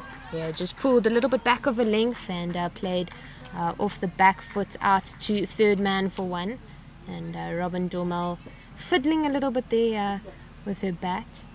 Hope that everything is well. But Michaela Edwards, the youngster from the Easterns team, she played in the under-16 team and did quite well there, so she'll be looking to duplicate the performances that she had in that national under-16 week. Crashes into the pad of Molefe, but the umpire not interested at all, definitely just sliding down leg stump. First ball for Naomi Lefe. Couldn't quite dominate on that one. But like I said, it's first ball. Don't want to be swinging out the park. Yeah, Naomi Lefe, another very exciting player, as she was part of the under-16 team for the Lions. Down the leg side, but called wide as there was nothing on it by Molefe. Molefe, part of that Lions under-16 team. She's from Dobsonville originally, and she had a really unbelievable under-16 national week, where in the first game against the Badgers she scored 175, and the next day she came back to score another century, 109 not out against Western Province. So she is definitely a young player who is in form. But she's looking to go across the line there. and missing the ball completely with the bat crashing into that front pad, and that looked to be a little bit closer than the previous one that wrapped into that front leg. Yeah, I think it's a little bit disappointing as a bowler. You know, you've gone for a few 3-4 wides in your over. Sometimes the umpire just might not want to stick on the day. Personally, from my angle, that looked odd, but we are sitting at an angle, yeah? Yeah, we're kind of sitting behind mid-off, so we are not perfectly straight, but short and straight and pulled array around the corner. No, Malefe looking for the second, but deciding against it. You're a star. Thank you. And that'll be the end of the first 5 from it. 127 runs to go for the Lions to take victory in this first game of the Global Cricket Tournament, sponsored by John Deere. Yeah, I think if it wasn't for the wides, that would have been a good over. The Lions are 5 after 1 and 3 of those runs came from wides. Bit disappointing as the opening bowler, but maybe she'll come back in a second over. Yeah, we did see also a slowish start from the Easterns team when they started their innings. After 2 overs, they only had 10 runs. However, they had lost a wicket. The first ball of the innings, Mpumelelo Mashlowane, just trying to play one down the leg side and getting caught behind by Rosina Manak. Leisha Rudolph into the attack, the off-spinner for the Eastern Storm, senior player for their team, and they rely on her a lot with both the bat and the ball, as well as in the field. She'll come through, right arm over to Naomi Lefe, and as accurate as always. Yeah, Rudolph, very scary bowler to face. She's a very clever bowler, and she gets in the mind. Yeah, she definitely does, and she plays around with her pace, with her length and line as well. So you never really know what's coming, but it's always decent, as it's just played with soft hands out to mid wicket for 1. Good batting from Naomi Lefe. Yeah, just a little bit more on Alicia Rudolph in the CSA T20 competition. Overall, even though Eastern Storm play in Division 2, she is the most economical bowler in the whole competition, with 12 overs, 32 runs, just going at 2.66 runs per over. So that is really unbelievable. Yeah, no, that's great bowling figures. Oh, beating the bat of Robin Dormal, who opted to go on the back foot there to the off spin and through to the hands of the international who batted so well. Mesli Gurazes behind the stumps. Umpire's just telling a few people to move out the way. Photographer getting the best angle there.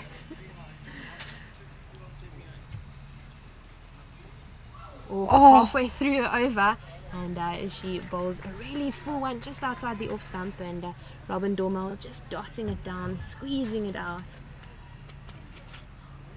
Leisha Rudolph, so good and really animated as well. Yeah. You can really tell that she loves the game of cricket, and she's quite passionate about the way she goes about her game. Pulling the length back a bit from the previous, and again getting a dot out of the Lions opener. Yeah, I think Robin's struggling a bit, yeah.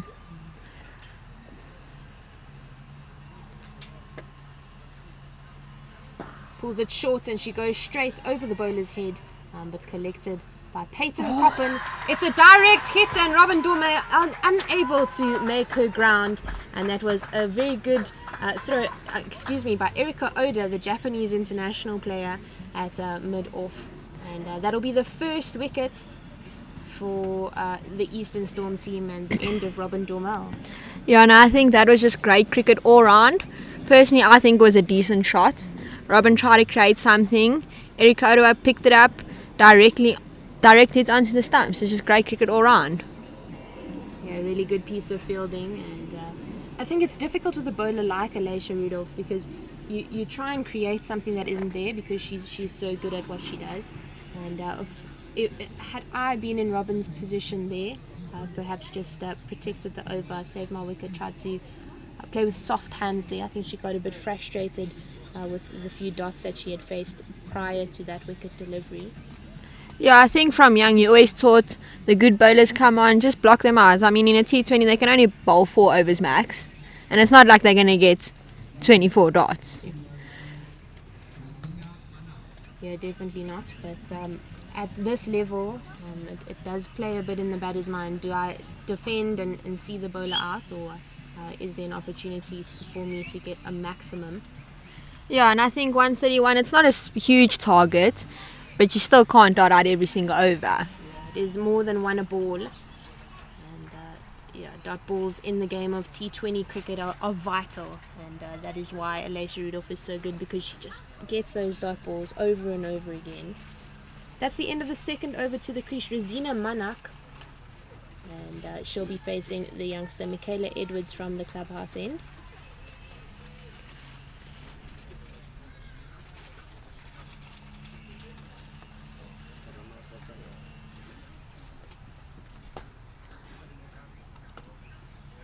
Straying down the leg side, and that'll be the 4th wide for Michaela Edwards. She'll be disappointed with that.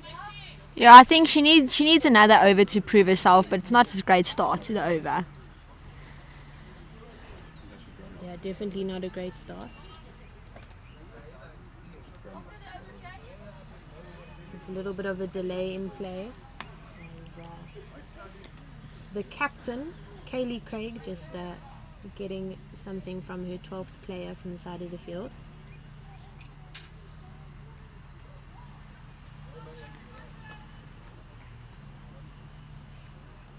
Rosina Manak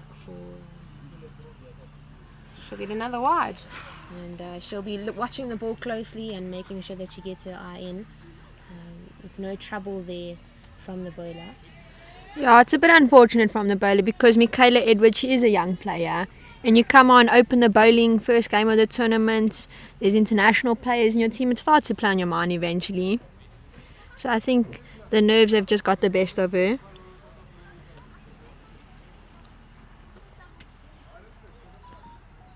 Better ball from her, yeah, as that's just a full on that leg stump line, and that's just defended out.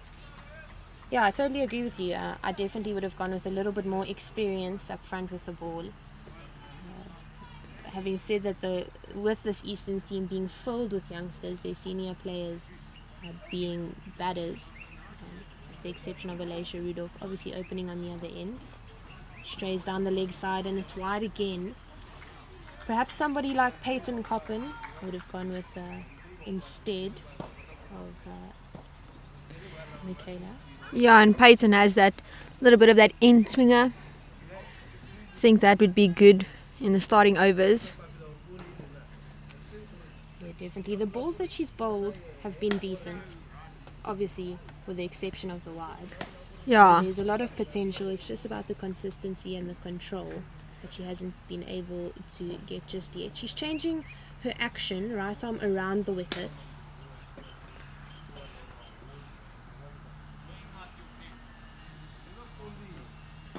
And she's successful, but that's a wonderful cricket shot over cover by Rosina Manak, and the ball just sliding away from her with the angle of the round arm around the wicket, and just putting back to that and lofting that over cover for 4. Yeah, I think it was clever from the bowler to come around the wicket, but Rosina Manak just absolutely pumping it over cover, and it's such a fabulous shot to see. Truly it is. Yeah, really wonderful. And with the round arm, as I said, just sliding away and across the right-handed batter. Rosina Manak playing that really nicely. Better line, squeezing up the batter. There's a throw at the non-striker's end. It's collected. Yeah, no, this is smart from the bowler to see what she's doing wrong and to try and make something and change it. Yeah, with square leg, mid-wicket and mid-on in the ring on the leg side. Definitely think squeezing the batter, making sure not giving them any room is the option. It's the best option to go for. And that's what she does there. Squeezing into that off-stump line and forcing it out into the offside. Yeah, much better from the bowler, yeah. If she had known this before, it would have been a completely different score.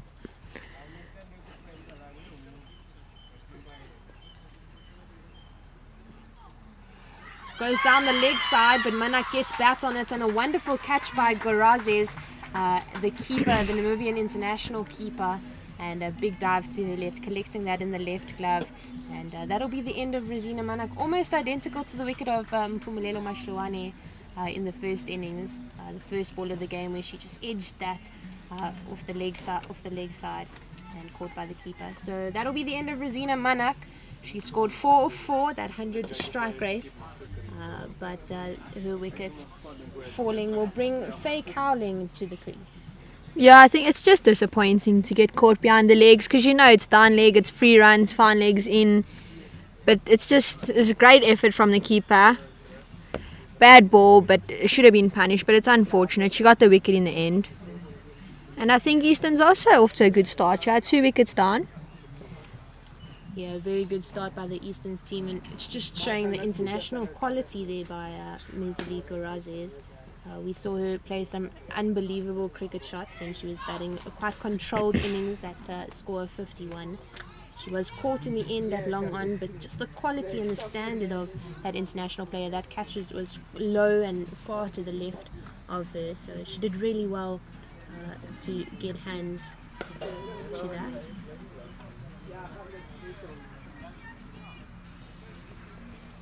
And, Michaela Edwards getting that wicket even though she's had some trouble. 1 ball left in her second, 1 wicket for 15. The youngster Faye Cowling will be looking to get off to a good start.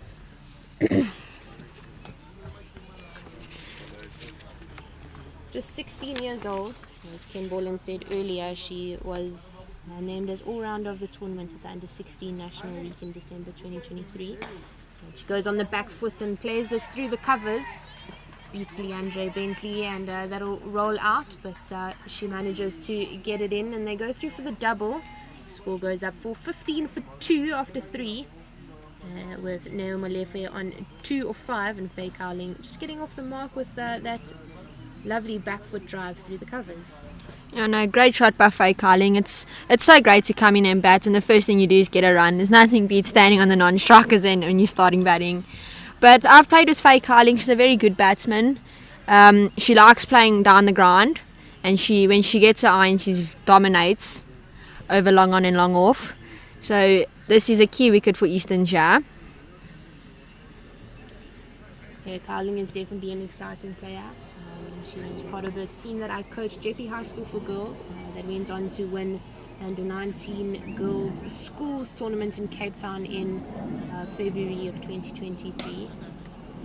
She was one of the top bowlers in that tournament. So we didn't see her bowl today, but she's very capable with both bat and ball. Flighted up, played well into the covers, but Molefe not too keen on looking for that quick single.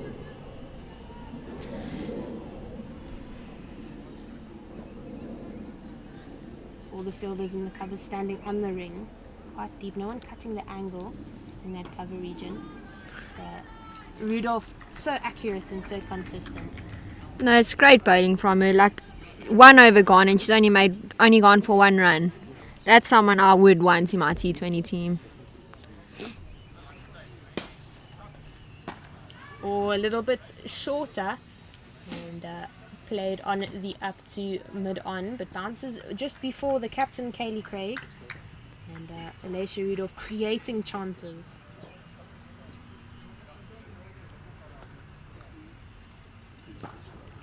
Outside that Great off stump, and a misfield at cover, and I'll chase that out to the rope, but it doesn't have enough on it, and they go through for 2.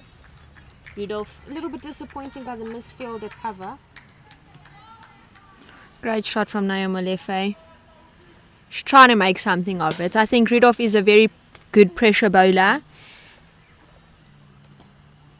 And with the constant dots, batsmen try and create things, and that's why she's so successful, because she's so good at what she does. And when batsmen try and create opportunities, it benefits her in the end.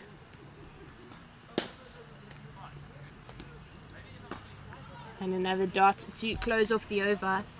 3 runs, no wickets besides that run out of her bowling in the first over. Alicia Rudolph doing what she does best, as you said, Emma, and just getting through that over, just 2 from it. And that was excellent from her. Change of bowling from the clubhouse end. Ashley van Wyk, the leg spinner, the youngster for Eastern Storm, into the attack.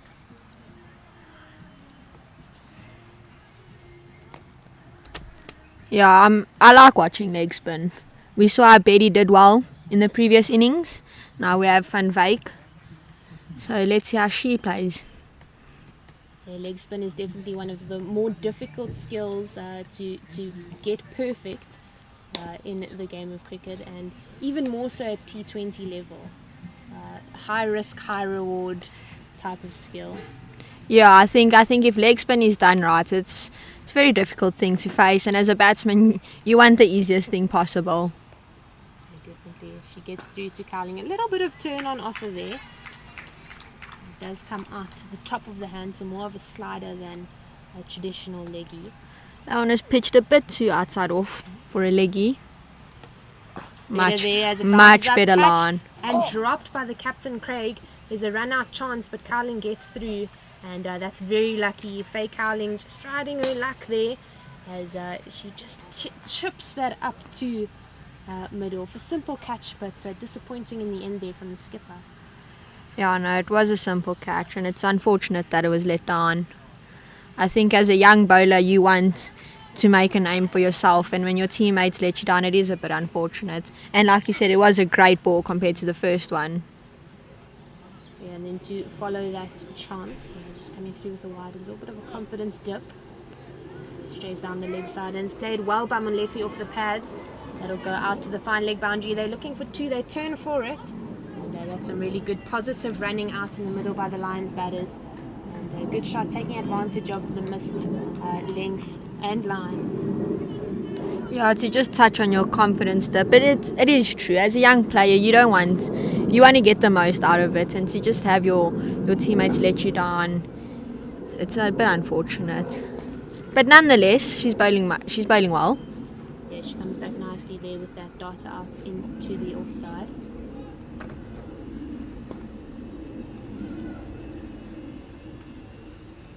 Full toss chance over mid-wicket, but Michaela Edwards, the player there, she should eat a couple more vegetables. Yeah. Perhaps a foot or so taller, might have been in the hands. But they get through for 1, rotate the strike. So Faye Cowling on strike for the last ball of this over.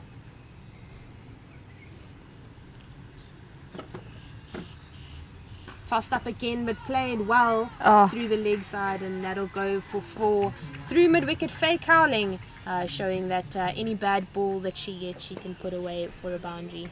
And that's the end of the 5th, 26 for 2. Yeah, that last ball, Faye Cowling, she picked it up beautifully. Saw it in the end, just said, I'm dominating. Yeah, and this looks a little bit similar to the Eastern Storm batting innings in the power play from the clubhouse end in any case. I think the difference for sure is the pressure being built on the golf course end, or what we have called the golf course end, by Alicia Rudolph. Yeah, I think the Lions are trying to keep the clock ticking, besides for facing Alicia Rudolph, but she's quite a difficult bowler to face. But other than that, they're trying to keep the clock ticking, which I think's clever of them, because the 2 batsmen at the crease are quite young, and it's nice to play with a more experienced player when you're batting. It's kind of like a calming sense. Yeah, it definitely is that mentorship role from the non-strikers end when you, as a youngster, you're facing just that reassurance. It's always important. Yes. New bowler Leandre Bentley from the golf course end, replacing Alicia Rudolph. She looks to be bowling a bit of spin from that end. She's quite a tall player.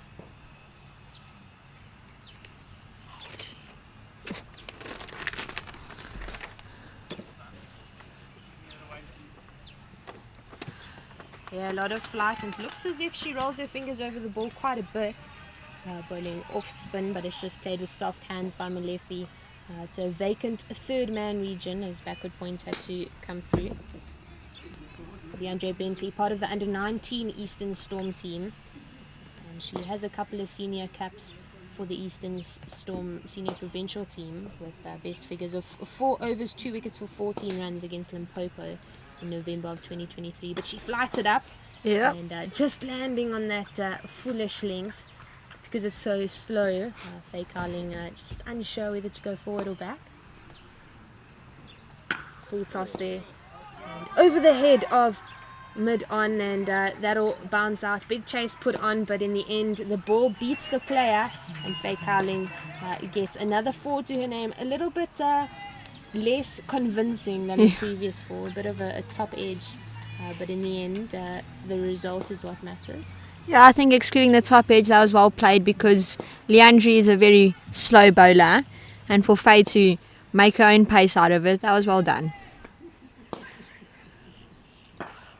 Yeah, there we go. That's what you were talking about, Em, is when she's really good in the V. She just used her feet nicely, danced towards that and played it nice and straight over the bowler's head for 1. Yeah, don't give anything full to Faye. Otherwise you're walking back.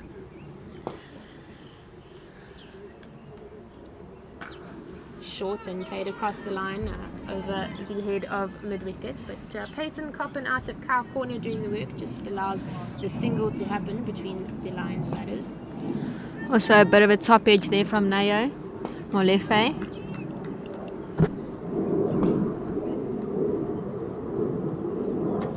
This time wide outside the off stump, but cut out. Molefe looking for the single, but Carling opting against it. Good piece of fielding by Mashluwane in that cover region, and that'll be the end of the power play. 32 for 2, just 100 runs short of the target by the Lions. Yeah, I think we've seen some good fielding today. A lot of the players putting their body on the line, but in T20 that's what you want. You don't want to give away these silly runs because you don't want to dive and things like that. So I think the fielding has been great from both sides, but that's one thing I've always said, is fielding is something you can learn.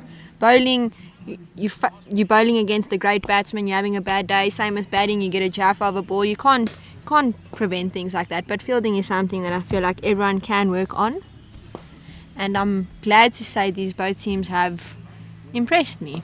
It's great fielding from both sides. Yeah, as you said, I think one of the main things that controls fielding is energy. I mean, we've seen some really good energy out here by both the Lions and the Eastern Storm players. With high energy, they want the ball, they want to take the catches. We saw an excellent dive out on the boundary by Tsokoloko Matsepe, and unfortunately she put the ball down in the end, but the effort to firstly attempt the catch and then to save the boundary was a really great one. Yeah. There's a break in play as we see a pack of ice on Faye Carling's bat, which is not on her back, which is not a good sign for the youngster. But she is tough, so hopefully it's not too bad. I know it's never nice entering a tournament, you get injured, but I think she'll be fine.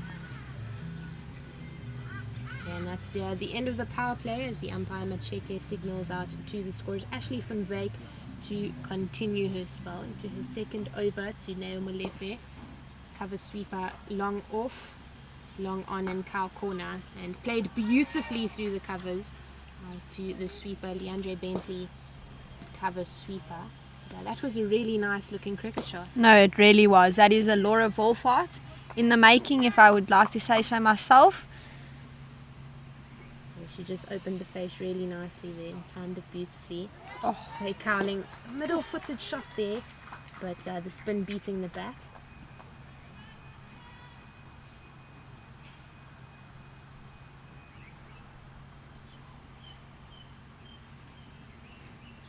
Van Wyk into the pads of Carling. Half a shot from the fielder out on the cover sweeper boundary. Yeah, to see an LB from that angle is quite impressive. Yeah, well bowled so far in this over by Van Wyk. Halfway through, onto that middle stump line and an attempt to save the single at mid-wicket. They're looking for the second. There's a bit of miscommunication between the fielders as they get the ball in, but that's excellent running, as you said, by Molefe and Carling out in the middle. Yeah, I think youngsters, they're always eager to want to push for that too, and it's smart batting from them because this is a big field. Oh, full toss there, and that's chalk and cheese there for Faye Cowling as she puts that away. So just touch on the running. When you're younger, your coach always tells you run the first one hard and then look for the second one. Yeah, I think that's an important note to take for any age, not just when you're young. But it is important. That first run, that quick turn on the end to look up, make sure you're not turning blind. I think that's one of the things I struggle with most often with the youngsters when we're coaching. To explain how not to turn blind is quite a difficult task. Also, there's nothing is worse than getting run out. And also running someone out, and then you have to walk back into the change rooms, and you know you haven't done well to them, have you? No, definitely not. That is one of the worst feelings in the game of cricket. She uses her feet really nicely. It's up in the air. Erica under it. It bounces over her head and one bounce over the boundary for 4. Faye Cowling so good in that V, but Erica Oda just misjudging that at long on and unable to hold on to it. The end of the 7th, 43 for 2. With Van Wyk struggling a bit with the boundaries coming from her second over. Yeah, like you said, it's a bit unfortunate. Erica Oda just misjudging it and running under it. Could have been a catch. I think that also would have picked up the Eastern spirit. Yeah, for sure. It is feeling a little bit dead out here at Irene Country Club. As the young Easterns team a little bit low on confidence as the two Lions players taking advantage and making sure that the bad balls go for boundaries. DeAndre Bentley to continue wide outside the off stump but missing completely with that cut shot. That's an unfair bounce. Whew.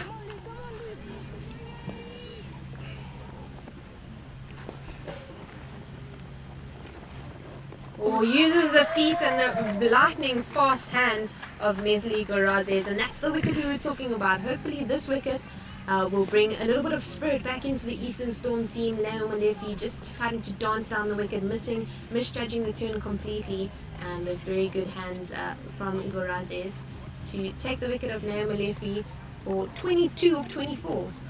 You know, great piece of cricket from the Eastern Storm. I think it was a great ball, and the keeper was just there to pick it up and stump. I think as a keeper, it's always hard to watch the batsman running down the crease because you never know if they're going to get that nick, and then you have to jump, and it's a bit of a mission. But that is why she's an international player, and we can see why.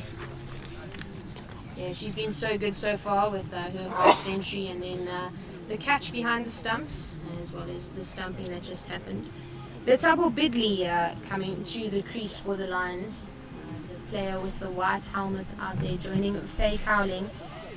She bowled really well in the first innings, and originally from Dobsonville, middle order batter.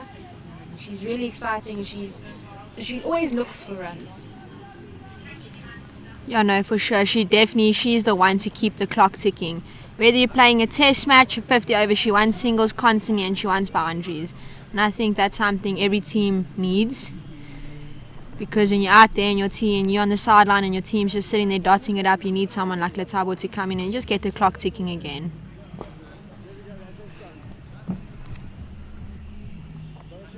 You're very busy at the crease. Asking for middle from the umpire. 4 balls left in the over. Bentley to Bidley and defended confidently off the front foot. It's a great ball from Bentley. Good line, good length.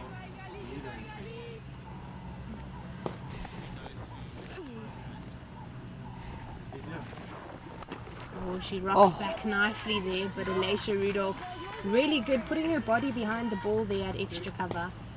It's just crashed into the stomach. But good piece of fielding from her there. Yeah, you've played with Alicia Rudolph, and very few times you see her miss the ball. She's also very big on her fielding. She doesn't like when people misfield off her, and she doesn't like when she misfields off other people. Yeah, she does hold herself to a really high standard. And, yeah, it's surprising for me not to see her in at least an SA emerging spot because she does so well at provincial level. She is playing Division B cricket, Division 2 cricket, so that could be part of the reason. I know, but she's played A division, and she did well. Yeah, she has. A couple of years ago, she started her career at the Lions and was a big asset, as she still is for the Lions. Easton's played one season. We both, you and I, played with her in the A League in Division 1, and she did really well for Easton's in that season. Yeah, She she has did. had a little bit of exposure at an emerging level. When the SA Academy play in Pretoria, they often include a couple of provincial players to play in a team against the SA Emerging or the SA Academy team. She has been part of that and done really well at that level as well. So hopefully a call-up is in her future. Yeah, because Elisha is quite a young player and extraordinary talent. I mean, look at her bowling figures, and it's the first game. Even her batting. Oh no, I was so sad when she went out. I just wanted to see her bat right through. I think it could have been a 160 game, yeah, if she had stayed in. Maybe even 180. Yeah, definitely. With her experience and the way she goes about it, her love for the game in the middle, she would have been an excellent partner. And she was while she was in for Women's League or Aussies. Change of bowling. Into the attack. Kanelelo Mokoena, a youngster from Easton's, to Letabo Bidley. She just pushes that down the leg side with her wrist. Quite a wristy action that she's got there. Tall, skinny young girl.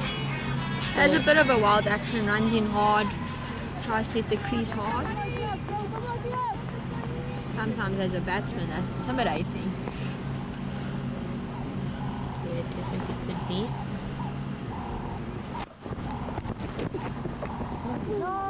Closer to that leg stump line, but still straying too far down it.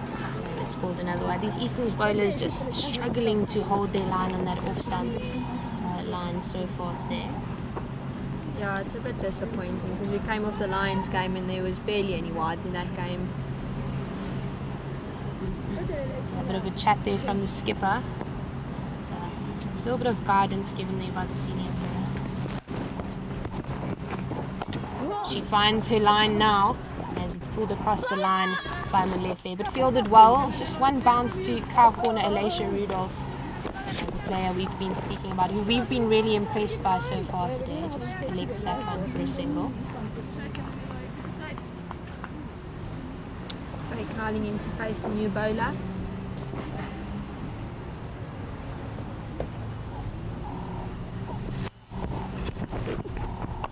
And she finds herself nicely and just plays that out to mid-off. Kaylee Craig doing the work. A good, decent piece of fielding in the end. She had to cover quite a lot of ground to her left, gets the ball in to the stumps quite quickly. Faye Cowling doubled over there, looks to be in quite a lot of pain. There will be a break in play as they're calling for some sort of assistance for her. So she really does not look too happy. Oh no, it's a bit unfortunate to stand on the other side of the wicket and see your teammates in pain, and you know they're having a good game.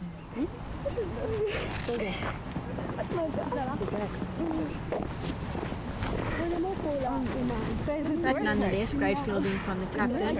Faye did not leave that one soft. Was hit straight out in the middle of the bat. She really is in quite a lot of pain. Faye Cowling is a tough one, a tough player, and she is being helped off the field. So we will see a hurt retirement, which is disappointing because she was going along so well. Yeah, and especially being so young. You know, just enthusiastic to play in the tournament, and then first game you get an injury. It's not nice, but hopefully she can recover and we see her in tomorrow's game, because if I'm not mistaken, Lions aren't playing today.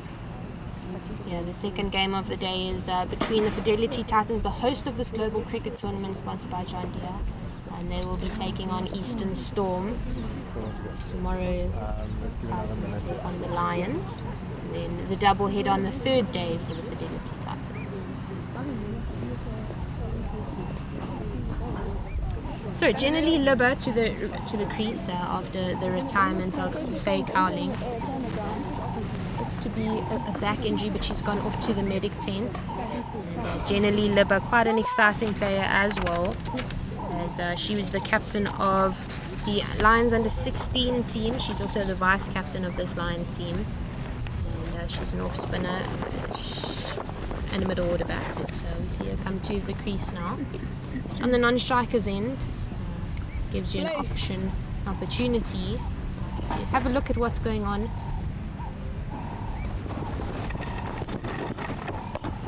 Bowled nicely by McQuena, but just pulled across the line out to long on Erica Oda, collecting that for the single.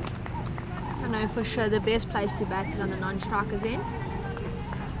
But on Jenny Libba, she's a very enthusiastic player, very passionate about her game, hates losing. But I think we all do. Nothing beats walking off the field with your head in your hands, thinking, what if? But cricket's a very strange game, and anything can happen on any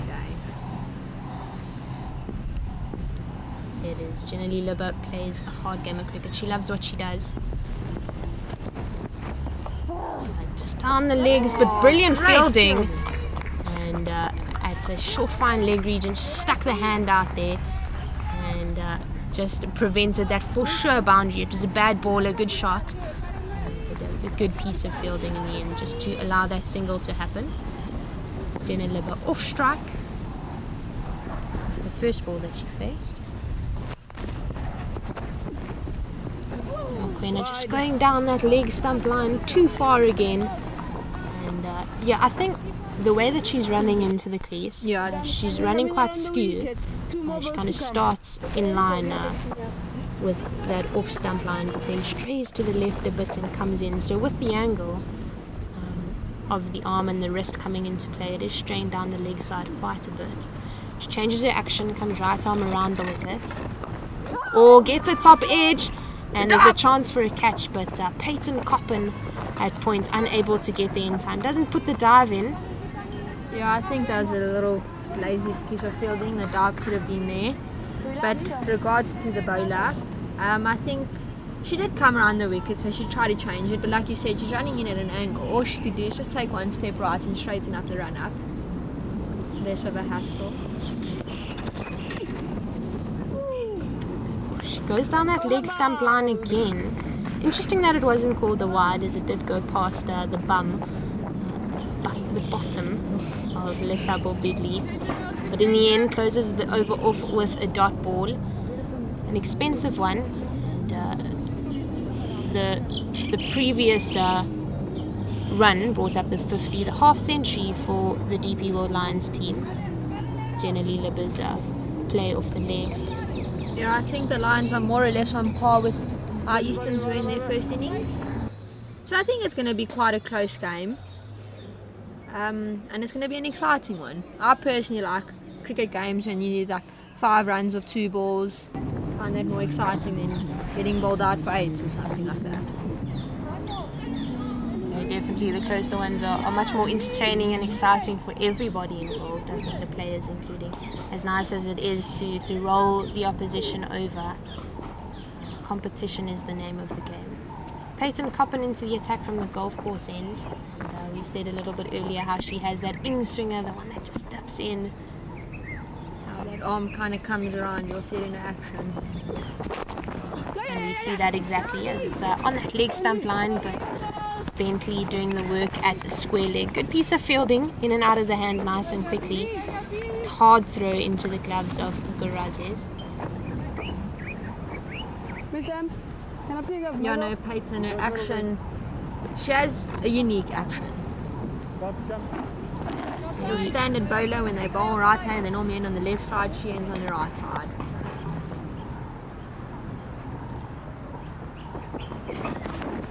Oh, edged off, and a very good catch by Mesali Gurazes, and she's just shown us time and time again how good she is.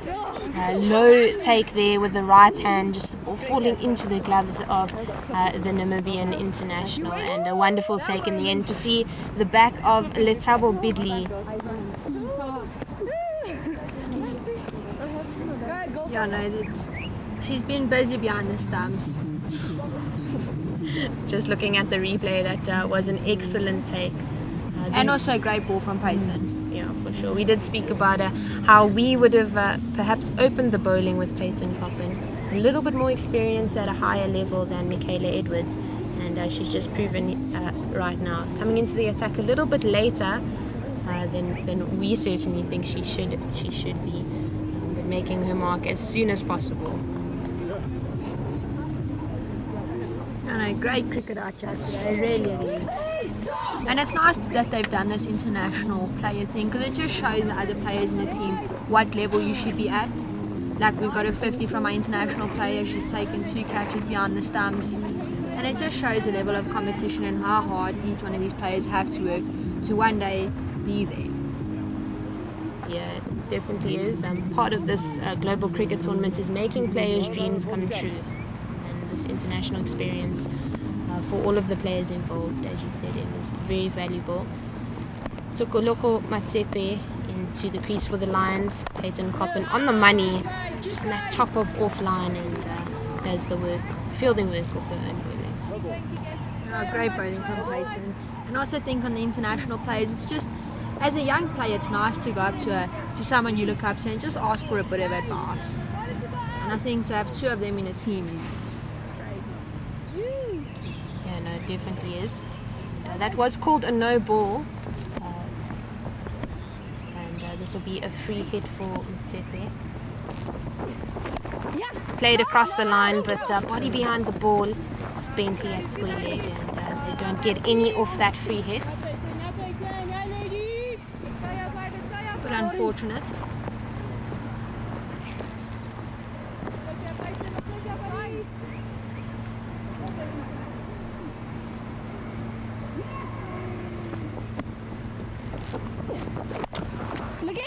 Keeping that top of the off stump line really consistent there is Coppin. It's great fielding by Ashley van Wyk, like Jenna said earlier on today.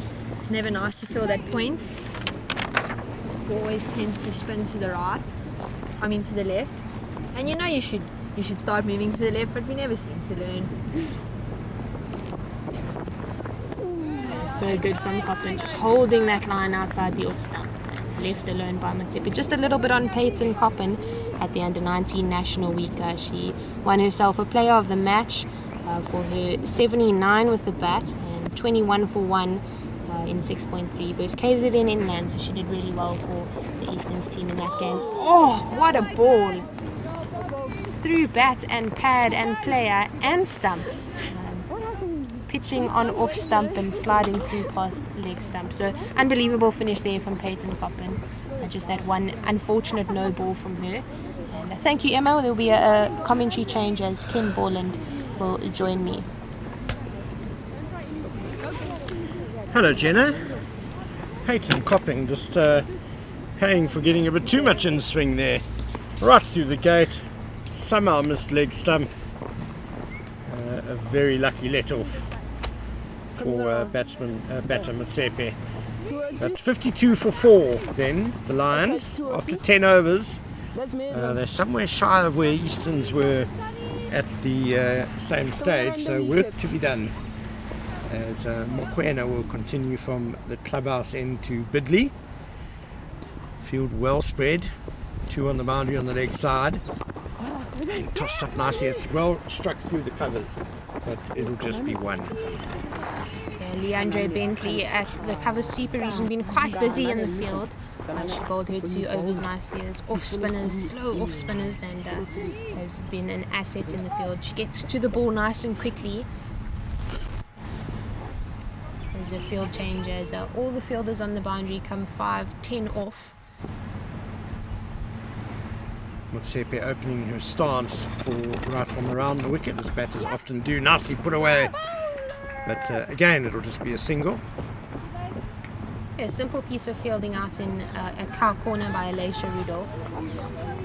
The Eastern Storm players not expecting or anticipating Mtsepe to be able to clear the boundary, so just coming a couple of feet, a couple of meters off the boundary row. Cuts down the angles as well. Oh, beautifully bowled. Oh, bit of bounce there and a bit of movement as well. Wonderful length.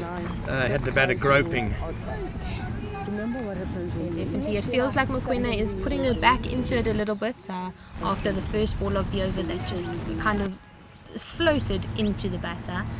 With that occasion, getting some bounce, putting some muscle behind it. Yeah, Lions need more than a run a ball to chase down that target of 132 from here. Again, swung away hard, but again it'll just be a single. Too long on. Easterns are quite happy just to give away singles through these middle overs. Yeah, they definitely are. With a batter who's not too recognised on the scene, Motsepe. She's a better bowler, I think, than she is a batter. Nicely struck, and they will scamper through for the single. Yeah, Motsepe bowled very nicely. Great opportunity for her coming in at number 6 to prove that she has all-round capabilities. Yeah, definitely, and that was a wonderful straightish cover drive that she just played now through the covers. So yeah, it's good to see growth in the players. Saw them a couple of months ago at school cricket level, so it's good to see them playing at a higher level. Going across the right-hander, nice and full, enticing the drive. The appeal for caught behind is there, but umpire Vanonia Masheke is not interested. You don't often see a right-arm bowler bowling for this long around the wicket to the right-handed batters. It seems to be going well for Mokoena. What do you think her plans are? Yeah, I think definitely just to hold that line on the off stump. We saw her struggle quite a bit in the first over when she was coming over the wicket. So I think the plan that we've seen from two Easterns bowlers, both Michaela Edwards and now Mokoena, to come around the wicket to help them cross their body a little bit more, to make sure that that action is coming through nice and compact.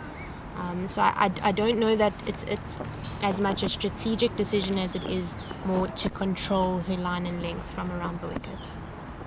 Coppen continues. It's dipped on batter Motsepe. Just started a bit leg side-ish though, so just a stifled appeal. LBW, mostly from third man. The best appeals always come from the players on the boundary, don't they?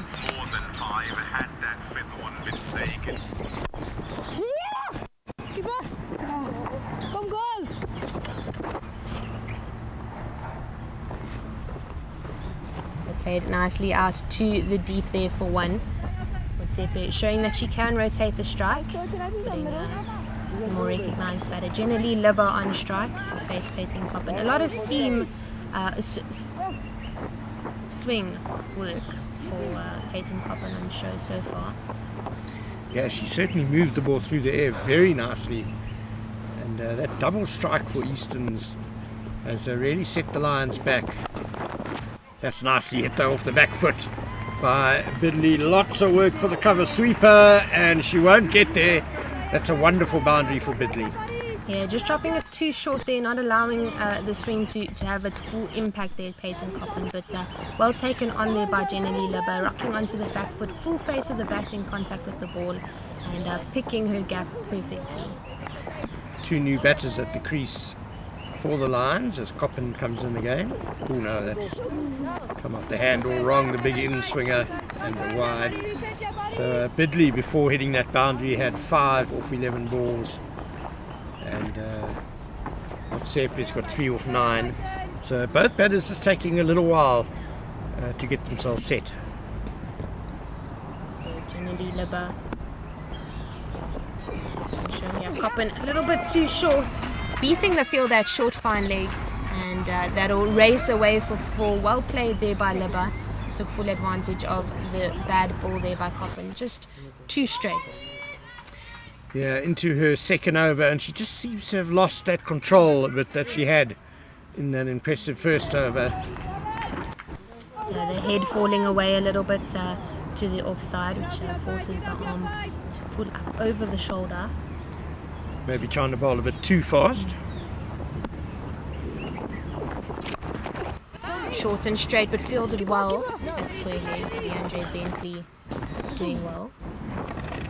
Bentley certainly muscled that one away, but straight to the fielder, unfortunately for her.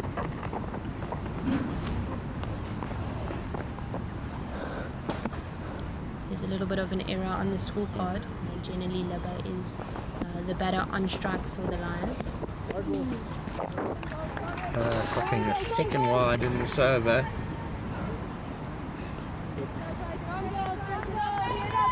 By Kevin Lawrence at the far end.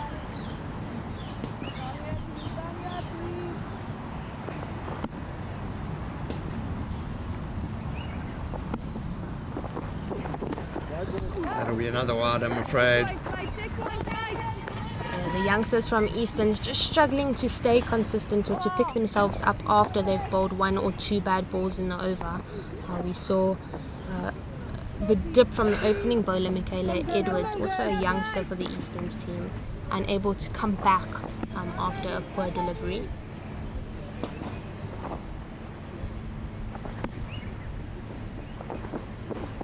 That's better. By Coppin, just cutting her pace back a little bit there and finding her line and length, and ends the over with a good delivery. It's 67 for 4 after 12 overs, and the DP World Lions need 65 runs in the next 8 overs to win. It's definitely not impossible, but the Lions will have to work quite hard to reach that target. Just thinking about the young bowlers that have been bowling for the Easterns team so far this innings. The senior players, Alicia Rudolph and Kaylee Craig, and perhaps Erica Oda to some extent, even though there might be a slight language barrier, are all fielding on the boundary. Alicia Rudolph is in the ring, but she's not in a position where she can give guidance and mentorship to the young bowlers. So while Kaylee Craig is doing some really good work on the boundary, I do think that her leadership and guidance for the young bowlers is needed in the ring in a position where she can make a slightly different impact. Van Wyk back into the attack. Wide, but a dot ball at least. Yeah, very valid point there, Jenna. You always do need at least some of your leaders close to the action. Played nicely there by Motsepe out to point, but finding the fielder. Van Wyk starts off her third over well. 20 from her first 2 overs. Yeah, that's a nice line, I think, for Van Wyk to bowl. A little bit of variation coming out the hand there. Sliders and then leg spinners coming through too. Those first 2 overs of 20, you can't help thinking, and you and Emma certainly mentioned it on commentary, that drop catch in her first over, how different things might have been if she'd got that wicket. It's just slightly down leg side and called wide. Yeah, we were talking about how difficult leg spin is as a skill to get perfect, and as a youngster she's doing really well. Like a quicker bottom edge through the keeper's legs. That'll be really disappointing for the bowlers. That was a decent ball, but they get through for just one. Good fielding in the end by the player who ran from short fine leg. She's not having a whole lot of luck today, Ashley Van Wyk, it seems. Keep at it, Ashley, you're bowling well. An exciting player is Ashley Van Wyk.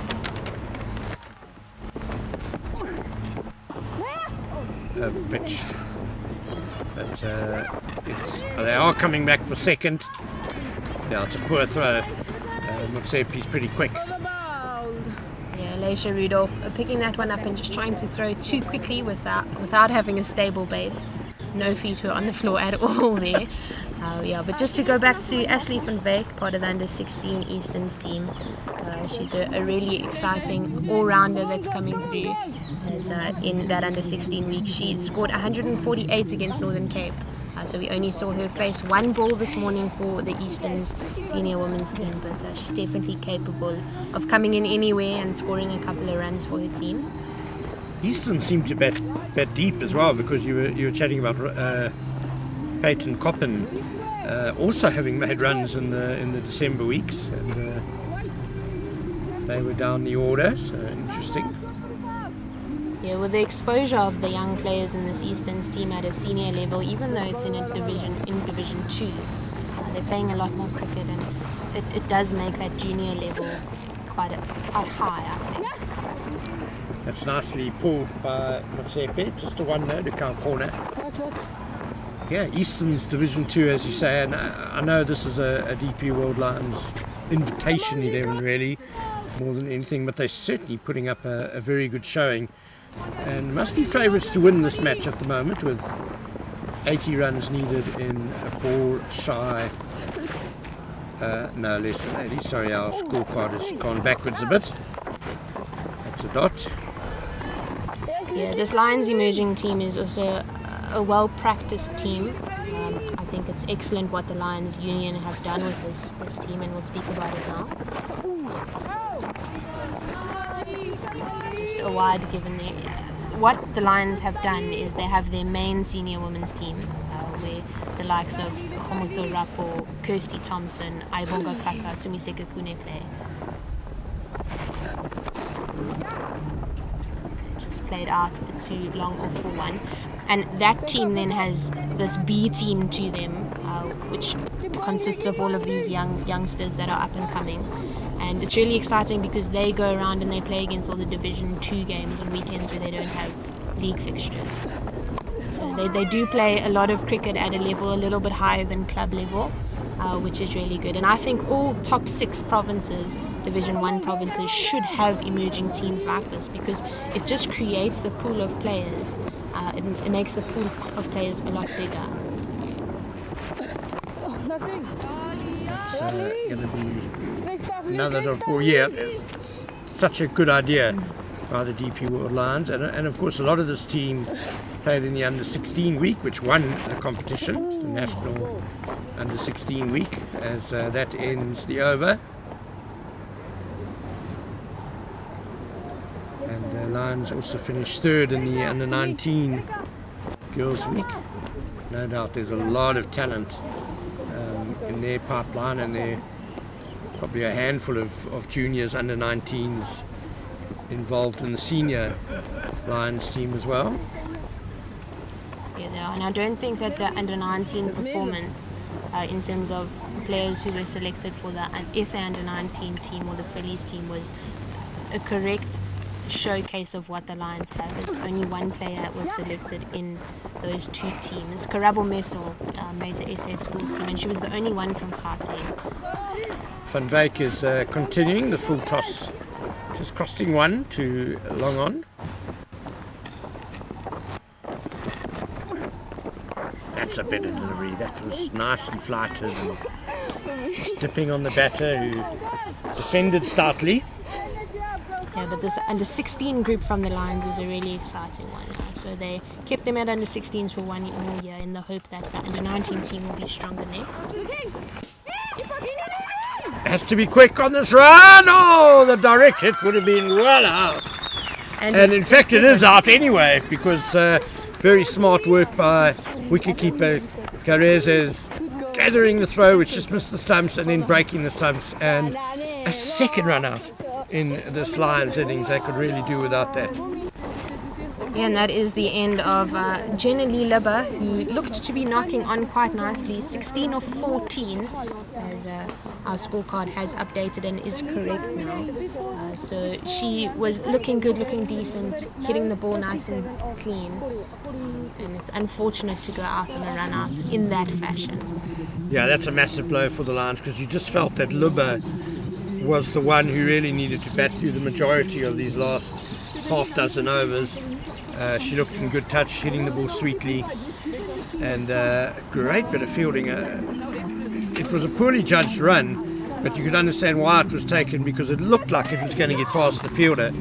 But a wonderful stop, and we'll just try and confirm who that Eastern's fielder was at quite a straight mid-wicket. That was Mokwena, Kanelelo Mokwena, at mid-wicket, who did the piece of fielding. That wicket brings in experienced under 19 player Samantha Swanepoel to the crease. She bowled really nicely, the slow off spinners in the first innings. And, she'll be facing slow leg spin from Ashley van Wyk for her first couple. Van Wyk has bowled really nicely. The wicket doesn't go to her name, but the pressure she's been creating, helping to lead to that run up. Really tossed up again, 2-4, but just the one too long off as Swanepoel gets off the mark first ball. A little bit of a fumble out in the deep, but the Lions players not taking advantage of it.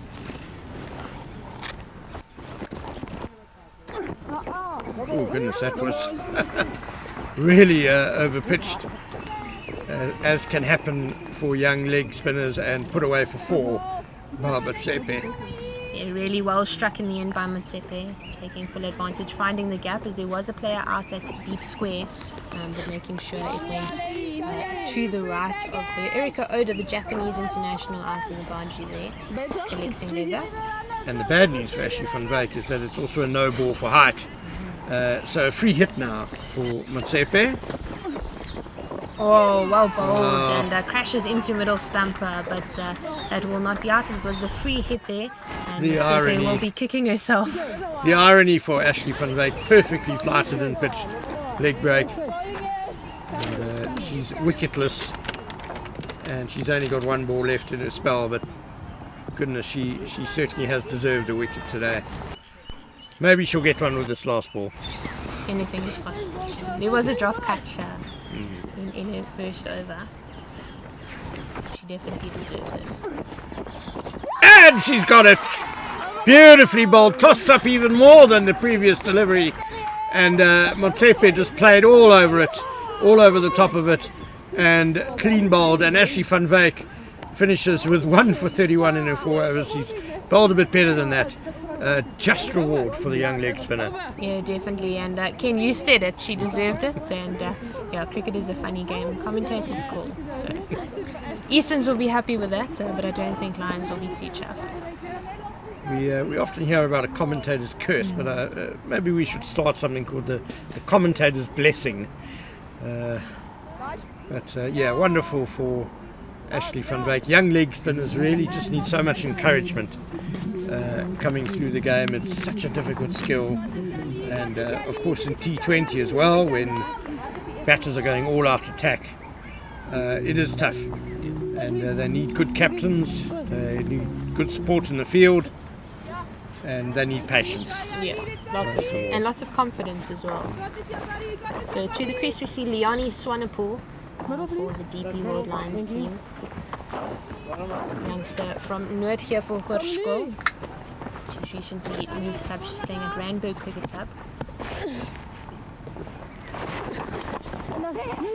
Swanepoel Onto the back foot straight away, and off the mark. First ball is Swanepoel, so that's her second single. 2 off 2 for her as Bentley continues. Easton's manager, Colin Kowa, spoke to me in the car park before the game and said it's a very young Easton's team and we're here to learn, he said. It's nicely bowled by Bentley. At the moment though, it's Easton's who are dishing out the lessons. I imagine Colin Kowa is probably a good poker player. Down the leg side, so no appeal from Easton's. Carrez is quickly across to stop the single. She's been tidy behind the stumps, hasn't she? Yeah, she is really showing her international experience. Made a half century for Easton's. That's a good hit down the ground, but it's been dragged a little bit. So Long On can keep it down to just 1. Yeah, the idea was definitely there for Leonie Swanepoel. The execution, had she kind of held her shape a little bit longer, the ball would have gone straighter in the V and perhaps been able to beat the fielder at Long On.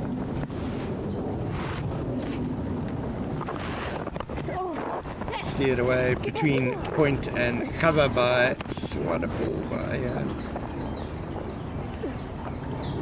Safely through for 1. No relation. These 2 Swanepoels. But well run in the end. Placed well. They knew they wanted to take the singles, so they did in the end. So Liani on strike now. Oh, they'll have to be quick here. Yes, Samantha Swanepoel did well. She made it. It was a testing quick single. Yeah, it was also a good piece of fielding by Ashley van Wyk at point. She came in hard, ran at it, and was in and out of the hands quite quickly. Accurate, hard throw at the stumps. So one have to say a well-judged single by Liani Swanepoel, both in terms of the fielder and her partner's capabilities.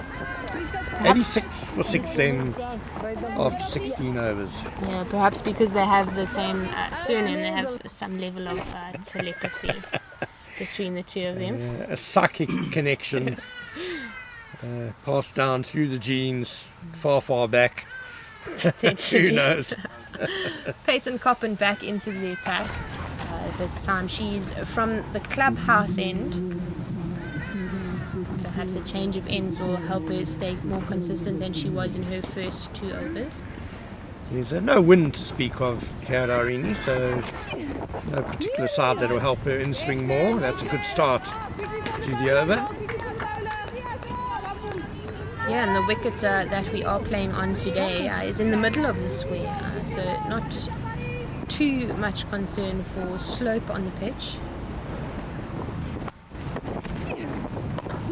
Again, that movement into the batter and nicely put away by Liani Swanepoel for a single. And not a huge difference in terms of boundary lengths. I would say there's a slightly longer leg side boundary for the right-hander now batting at this end. Missed out there, Samantha Swanepoel. Yeah, just trying to pull the ball too square there, and she chosen to go straighter. There's a short front leg only, so perhaps she was trying to get it up and over to the boundary. That's a good hit down to long on. Much better in the decision to go straight. There's square leg and then mid-wicket is in the ring. No cow corner in play with long on out. Yeah, there's a cover sweeper as the other fielder on the boundary. Again, just that wrist falling away and the ball angling down leg side for a wide. Yeah, and Peyton Coppin knows it. She knows that it's the wrist, as she just signals to herself, reminding herself to keep it straight, to keep the wrist behind the ball.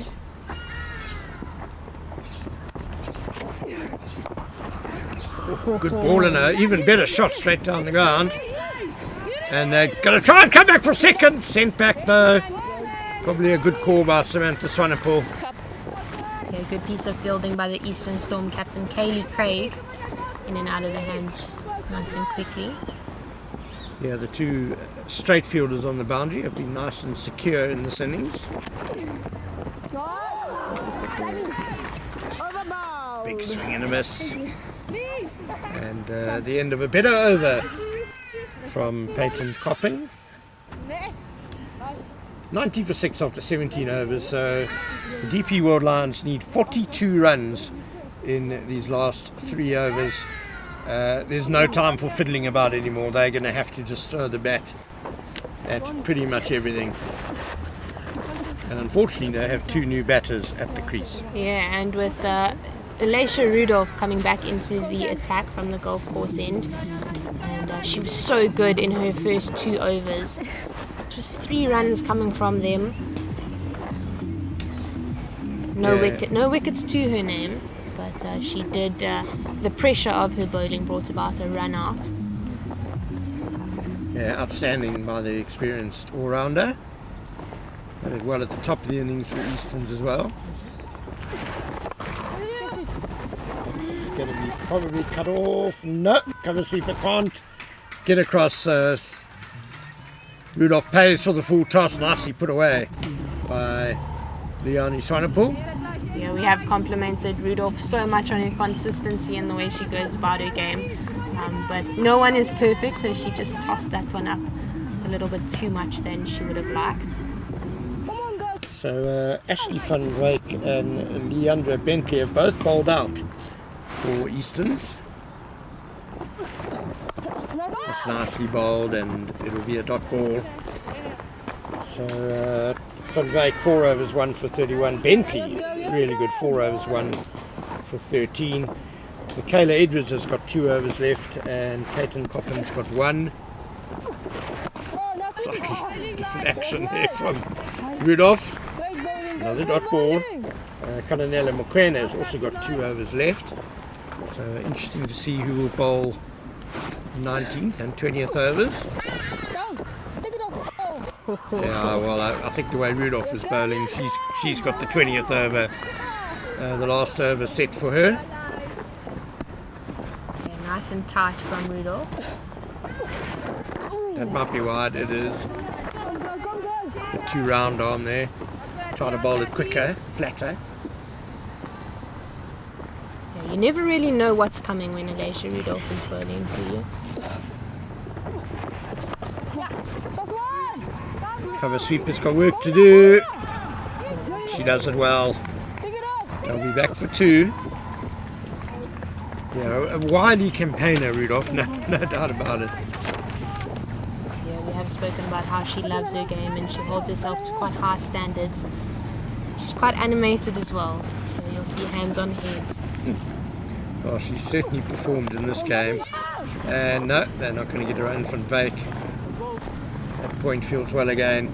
So that is the end of the 18th over. 97 for 6. And the DP World Lions need 35 runs off the last 2 overs. So very tidy over there by Alicia Rudolph, just 5 runs coming off it. Yeah, this Eastern Storm team has really impressed me so far today. I do think that the leadership of the players in the Easterns team have been the difference for this team or this game, with the senior players being unable to stick through the innings for the Lions. And I think with Alicia Rudolph and the international performance from Gorazes definitely carried through. Michaela Edwards is returning to the attack to bowl the penultimate over. She was tidy up front, 2 overs 1 for 14. Oh, it's not a great start down the leg side. They're trying to chaff the umpire for a wide, and I was going to say it's worked, but the umpire Masheka indicating that there was a little brush of pad, so it can't be wide. That's probably also what brought the appeal for caught behind. Yeah, I think also the Easterns team would have come into this match with some confidence. They've won all 3 of their Division 2 T20 games this season. It's nicely bowled by Edwards, but Samantha Sonapul gets it away long on. Leonie Sonapul's back for 2. Excellent running. Yes, very good running. Yeah, Leonie Sonapul just turning there for the second really quickly. Looking up and knowing that she was capable of making it gave Samantha Swanepoel a little bit extra time to get to the striker's end, where the throw was correct, it went to the correct end. Okay, and slanting down the leg side, Edwards. Swanepoel disappointed she couldn't put that one away, especially since there's no one on the boundary. Square leg or fine leg. Could have picked a spot there with that delivery.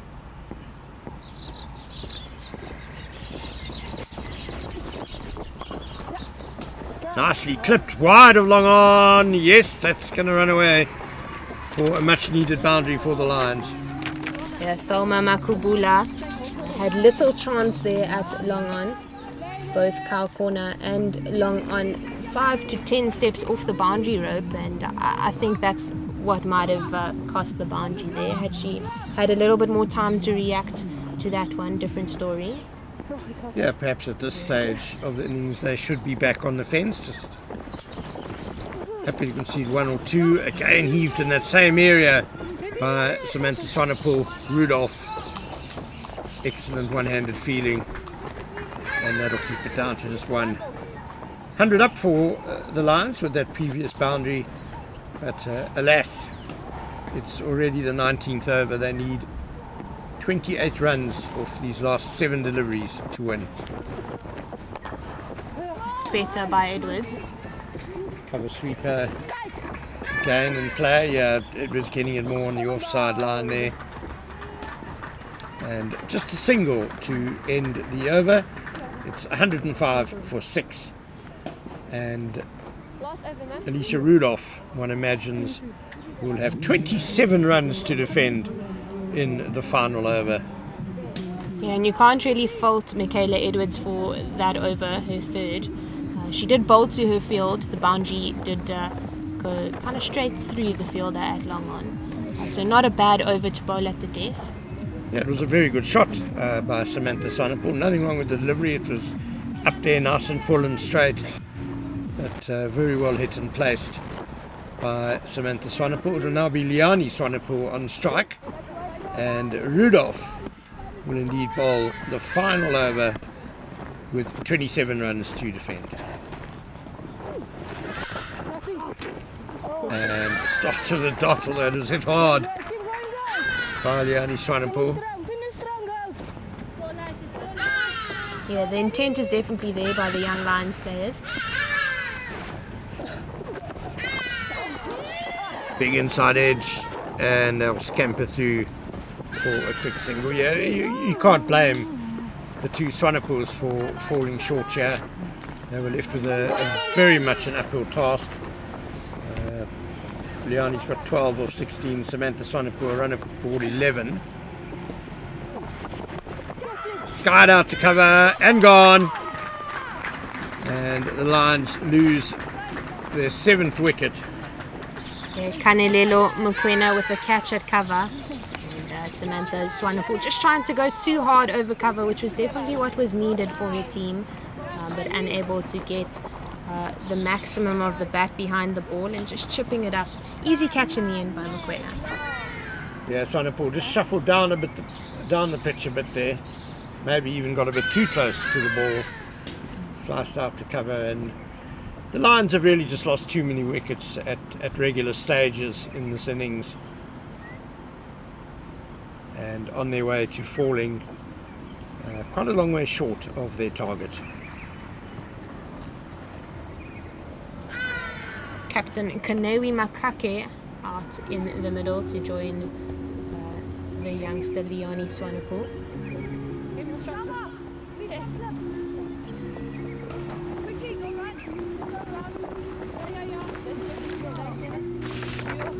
Rudolph just changing the field a bit. She's confident now. She's bringing in a slip. Why not? Why not indeed? Thelma Makubele. It's a nice shot by Makaka for none there.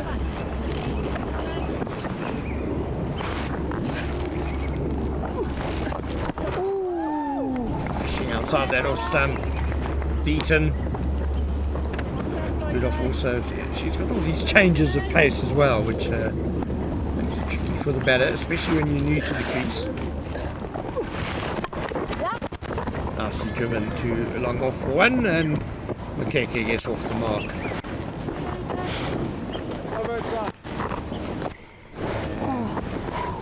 That is the end of the match. DP World Lions end on 107 for 7. So the Eastern Storm have beaten their neighbours, the DP World Lions, by 24 runs, I make it. Yeah, really good performance in the end by the Eastern Storm team. They held it together really well, and I think the shortfall for the Lions was the injury of Faye Cowling, who was looking really good out in the middle. She was making really good contact with the ball, hitting the ball hard, playing quite clever cricket. She was dropped once off the bowling of Ashley Van Wyk by Kaylee Craig, but she came back nicely from it. But unfortunately that injury took her off the field, and that, I suppose, fall of wicket allowed the Eastern Storm to get into the tail of the Lions team. Yeah, that was certainly a crucial blow. Faye Cowling had made 23 of 26 balls with 3 fours.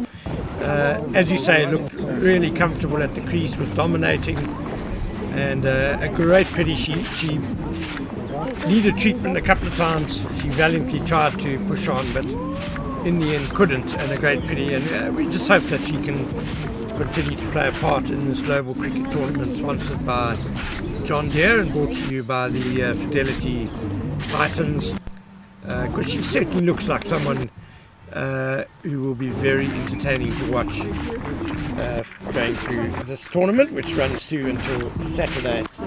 So the Lions finished on 107 for 7. We mentioned Faye Cowling, 23 of 26 balls. The only other really major contributions for the Lions, Jenna Lubba made 16 or 14 balls. She was one of 2 run-outs in the Lions innings, so that was also a major blow. And Samantha Swanepoel made 11 and Leonie Swanepoel 12 not out. The Eastern's bowling, impressive pretty much all round. Michaela Edwards, 3 overs 1 for 22. Elisa Rudolph, superb really, 4 overs 1 for 12. Ashley van Wyk, 4 overs 1 for 31. She bowled better than that. Leandra Bentley was also outstanding, 4 overs 1 for 13. Kananela Mokoena bowled a couple of overs, conceded just 11 runs. And Peyton Coppin was testing as well, 3 overs 1 for 18. And following on from this game at 1:30 start, it's going to be Easterns again. They'll have to go back to back, but they'll be happy. Their confidence is high as they take on the hosts, the Fidelity Titans. Jenna, what do you expect from that game? Yeah, that'll definitely prove to be an exciting one, as Eastern Storm will come off, as you said, with a lot of confidence from this game against the Lions. But I do know that the Titans team is really well prepared for this. They've obviously, being the hosts, they know what to expect. They've been practicing at this ground the last couple of days, so they know the conditions, and they'll be keen to come out here and show what they have. And I'm sure that they will be using the international experience that they have, as well as the senior provincial experience that they have, that potentially both the Eastern Storm and the DP World Lions do not have. So yeah, fantastic. We look forward to that, and we just need to thank really several partners who've made this broadcast possible. A big shout out to John Deere, John Doe, Koi, Renault Centurion, the Baron Bar and Grill.